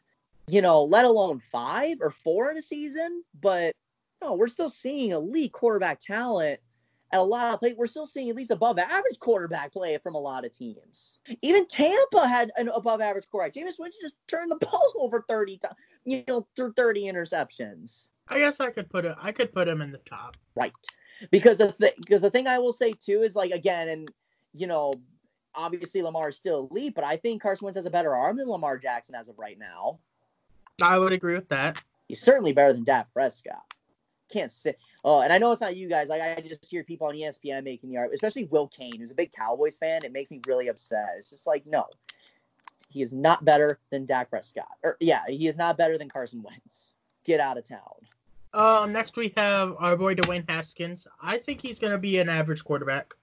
Yeah, I could see him at average. Again, I think he is in a really bad situation in Washington, and now he lost his best offensive lineman. Now, regardless, he didn't play it all last year, but now there's no chance of that offensive line being better, so it's going to be rough. I think just because of the system he's in and just based on how he's going to perform next year, I think border level starter. I think he's going to struggle this year, at least for a couple years until the Redskins can build up more of a team. And I would agree with that. So I guess I put him at above average just because I don't want to punish Dwayne Haskins for playing for a bad team. But I completely agree with that statement though. I think I would also put him at a border level starter just because he has some things in common with some of the players who have played less and also just isn't in the most amazing system. That's fair. Kyle Allen. I know he started games last year. This year he'd be going in as Dwayne Haskins' backup, but I'd argue that he's on the same right now. Anyways, he's on the same level as Dwayne Haskins. Yeah, I think that's fair. Dwayne Haskins is slightly better in my opinion, but I mean Kyle Allen again. He will probably be one of the better backups in the NFL. He's better than Mitch Trubisky. Yes, that is facts. Nobody's better than Mitch Trubisky. So where do you guys want to put him? I'll put him at should be a backup because he should be a backup, but that doesn't necessarily say anything how bad he is as a backup. He's just a backup, and there's nothing wrong with that. You always need a good backup. I was still thinking border level starter. I was also still thinking border level starter. Because I could see him being better than Jarrett Stidham. Gardner Minshew also, I could see him being better than Gardner Minshew. That's kind of why I had him there. Yeah, I can understand that. Next we got. He just did towards the year, after he got off to his hot start, he showed why he should be a backup. So that's kind of my thing for me. He's a backup in this league, and there's nothing wrong with that because he is a very good one. I don't know how you guys are gonna feel about this next one, but Daniel Jones, I kind of personally see him as an average quarterback. I don't think him an average. Yeah, I think he showed a lot for a terrible Giants team. I think average is fine by me. You know, it's not all Daniel Jones' fault. He was first in the NFL in blindside hits, and which led to a lot of his turnovers. Not all his fault for that. But he showed a lot of promise in the job. Next here we got our boy Russell Wilson, elite, top level for me. Top level. Yeah. He is the best quarterback to not get an MVP vote ever. God, Russell Wilson is probably the third best quarterback in the NFL. Yeah, I wouldn't argue with that. Who are your top three? Russell Wilson. Oh boy, I know who's next. Oh gosh. Oh no. Oh no. Oh, I said I know who's next. Before that, who are your top three? Oh, my top three quarterbacks? Yeah. Patrick Mahomes, Lamar Jackson, and Russell Wilson. Ooh, cutting Reese there.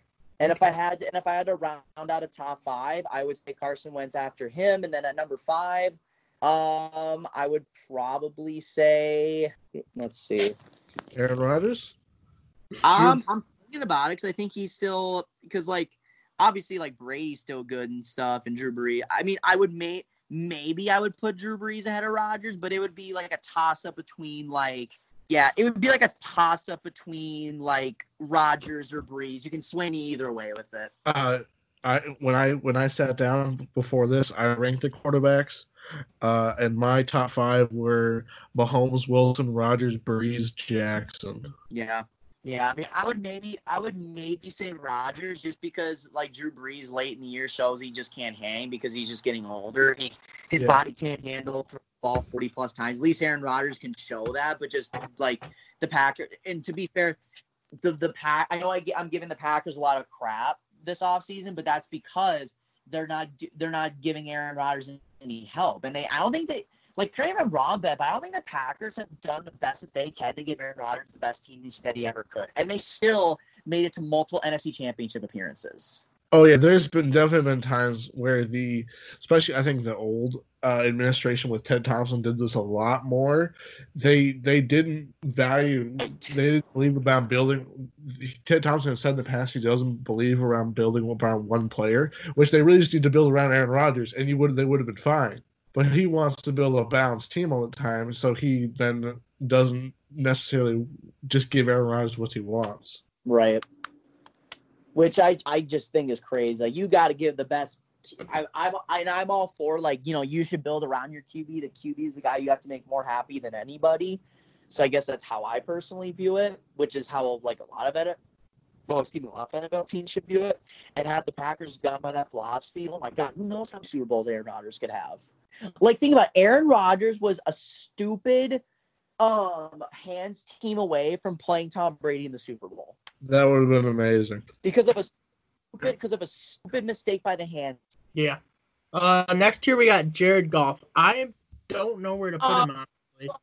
Please be Average. nice. Please be nice. Average quarterback. Should be a backup. Okay. No, he definitely should be a starter in the league. I would rather have Mitch Trubisky than Jared Goff at this point. Okay, I agree 100%. Stop. Everyone stop. Okay.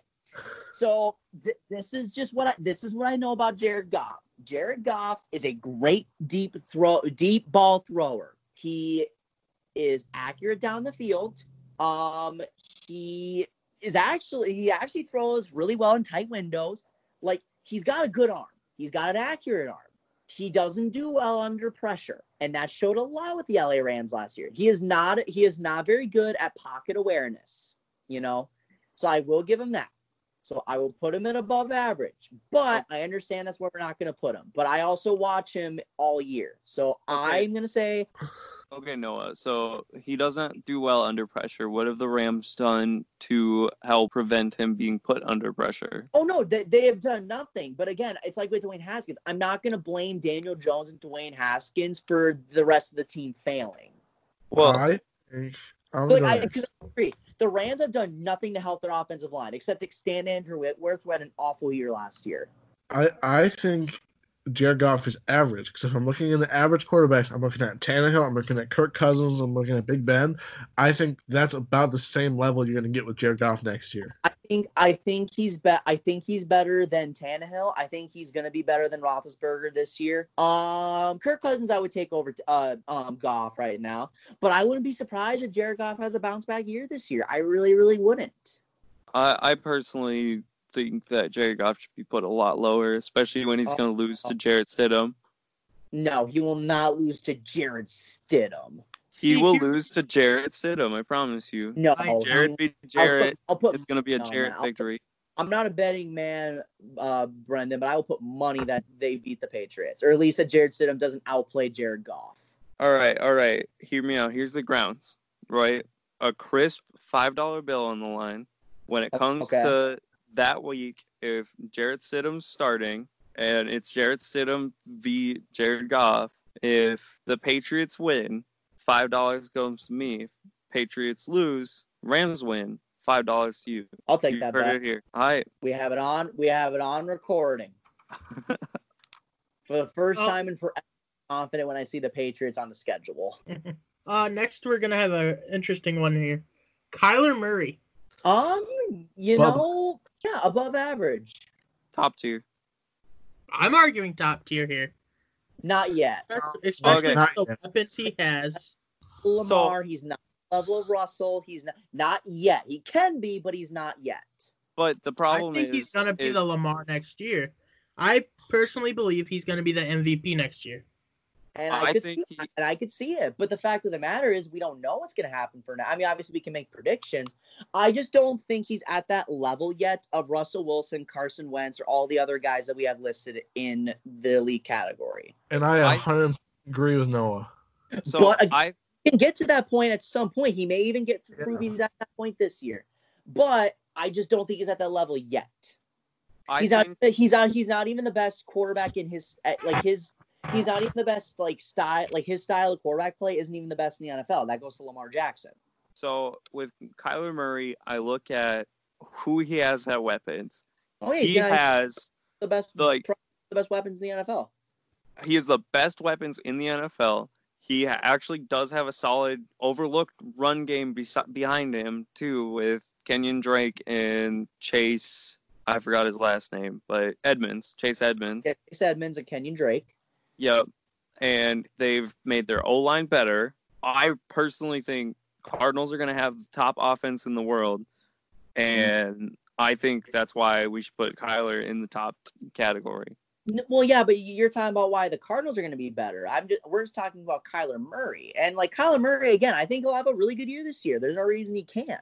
But until I see that, I don't think he's at the level of all the other elite quarterbacks that we've seen. I think he will put up better stats than any other quarterback in his division. Dean, I don't think he will. I think because that could go to Jimmy Garoppolo just because of what he has. Because he obviously has the way better team. That could go to Russell Wilson because Russell Wilson is amazing, but not Jared Goff though. I hate. Okay, if we look at the above average category, I think that Kyler Murray is above everybody in that category.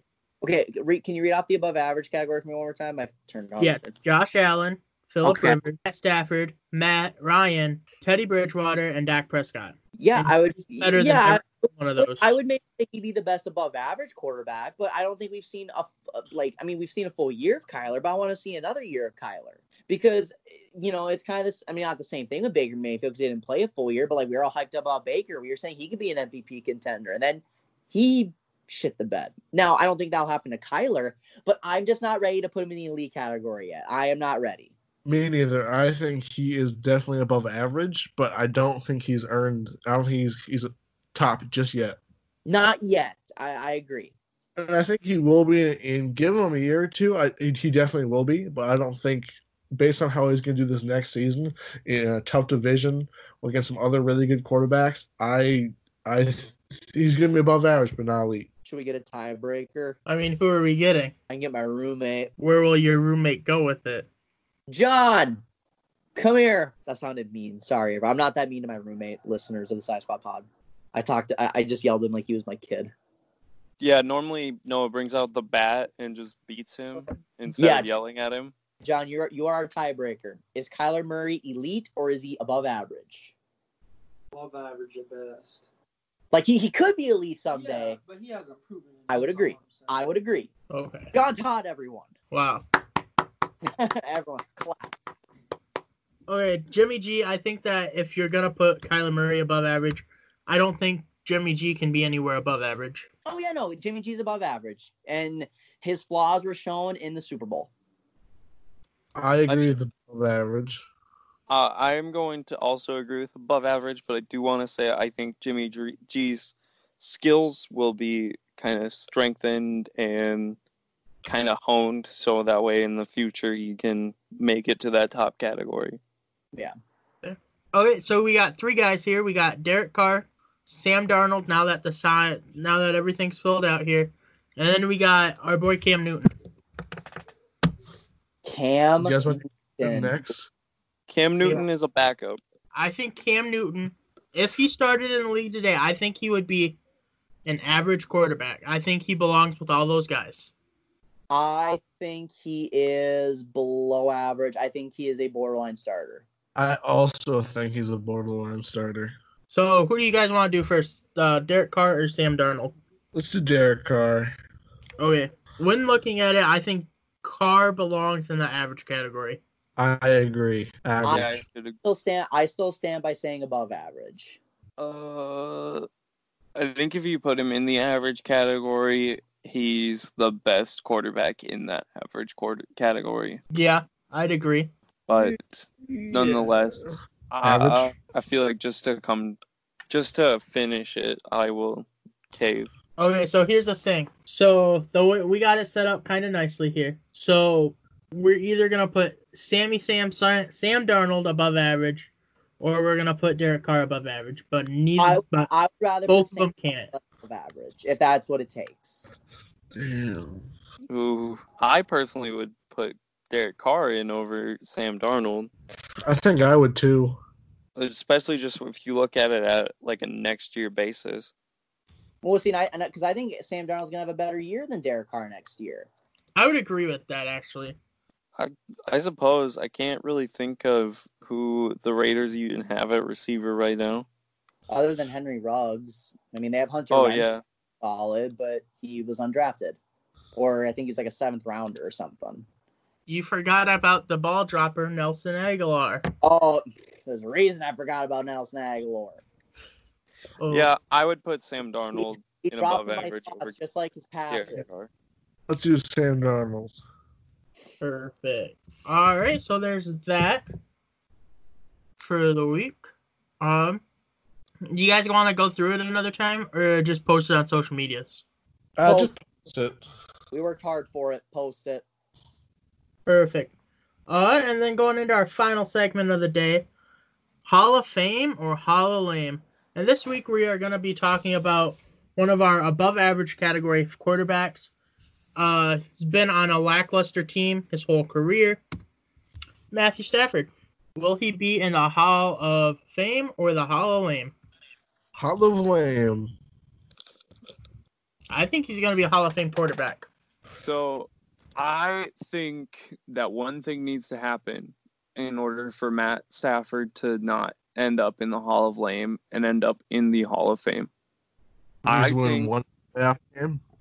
I think what needs to happen is he needs to not get re-signed by Detroit and get signed somewhere else where they may be having a struggling system, but has everything else around them. So, like Chicago.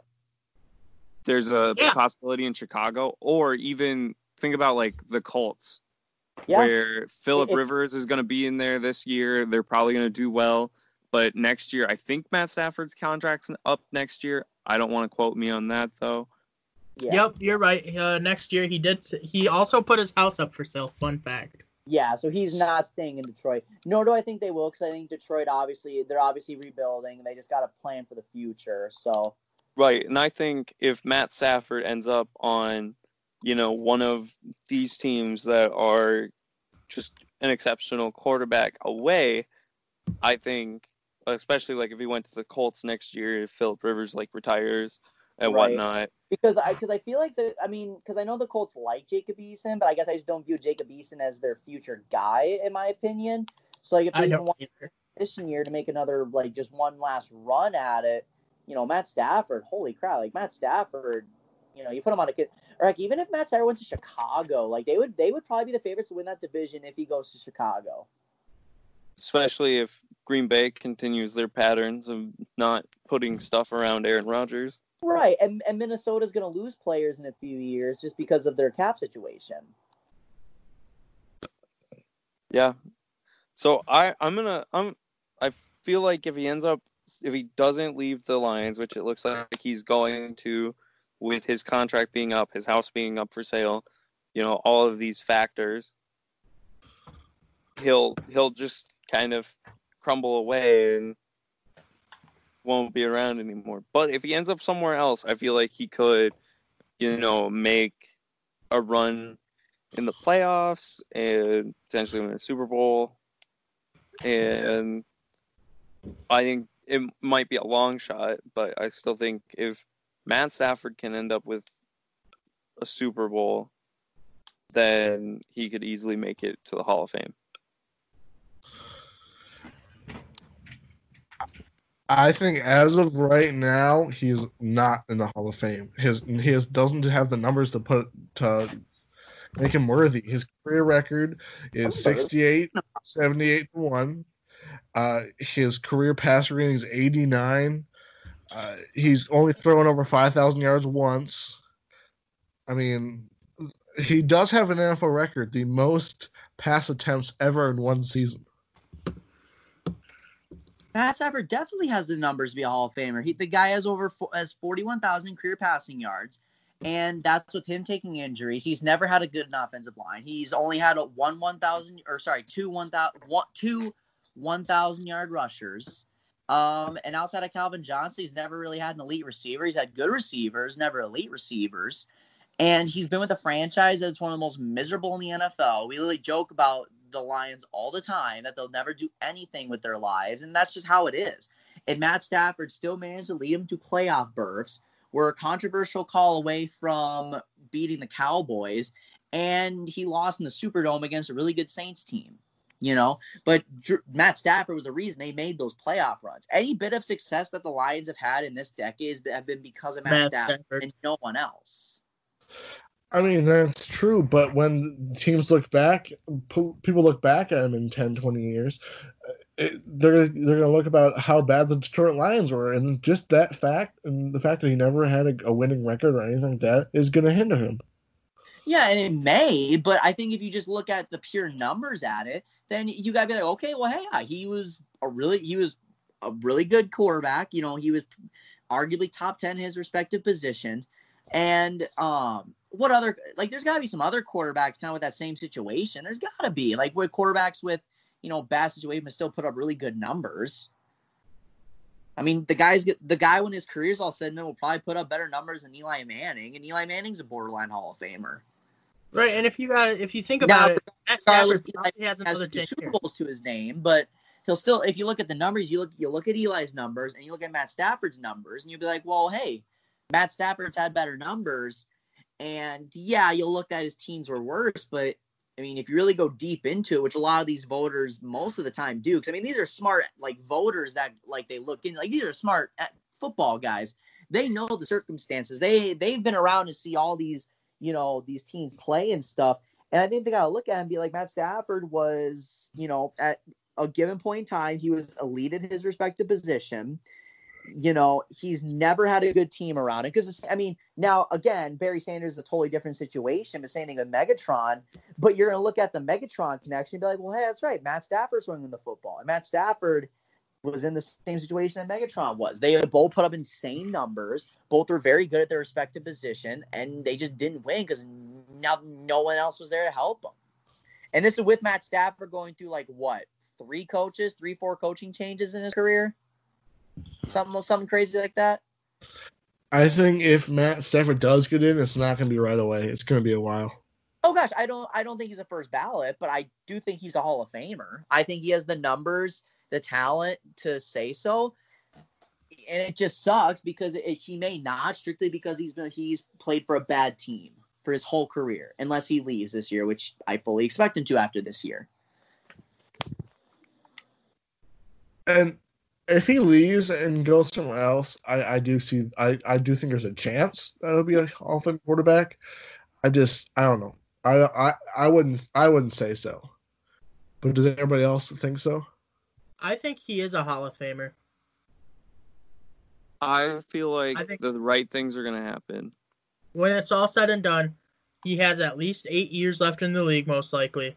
And I think at his rate, even if he doesn't do anything great, I think if he stays playing as he's playing, I still think he'll be able to make it into the Hall of Fame. Yeah. And he was on pace to have one of his best years last year. He just got hurt because he, again, carrying the team on his back. Carried the team on his back, got hit too many times, and the Lions have punished him for putting the team on his back. The Lions have punished him for being the only good player on that team. Well, I shouldn't say only, but you know what I mean. And if anything, I think that that stands as a booster for why Matt Stafford should be in the Hall of Fame. He's been the case, because you could be like, well, Detroit had 2 playoff berths, and Matt Stafford had his best year of his career in 2011 when they did make the playoffs. He had over 5,000 yards, and I believe it was 40-some touchdowns, something crazy like that. And then he threw for a little over 4,000 yards and 30-some touchdowns the next year they made the playoffs. And they were I remember that game very well. They were a pass interference call away, which should have been pass interference, but they didn't call it, from winning that football game. Yeah, so that's 3 yes, 1 no? Yep. All right, so according to the SighSquadPod, for the most part, Mathew Stafford will, in fact, when it's all said and done, be a Hall of Famer. See, I think it's kind of funny if you look back at how many times the Cowboys have just won in very controversial situations. It's Jerry Jones, dude. It's Jerry Jones. Pays the refs. more than people think the Patriots pay the refs. Yeah, I mean, let us not forget that the NFL loves it when the Cowboys are successful. That is America's team. They're the biggest brand in American sports, whether people like to admit it or not. They really are. Yeah. Well, is there anything else before we pack up, say goodbye, and kick it to next week? Oh, gosh, I don't think so. What a fun-filled episode. Right? I think we're all good. Awesome. Well, for the Sci-Squad podcast, I'm Duncan. I'm Noah. I'm Ben. And I am Brendan. And this has been another great... I'm surprised there. And this has been another great episode of the Sci-Squad podcast. We'll see you next week. I couldn't think of anything clever this week.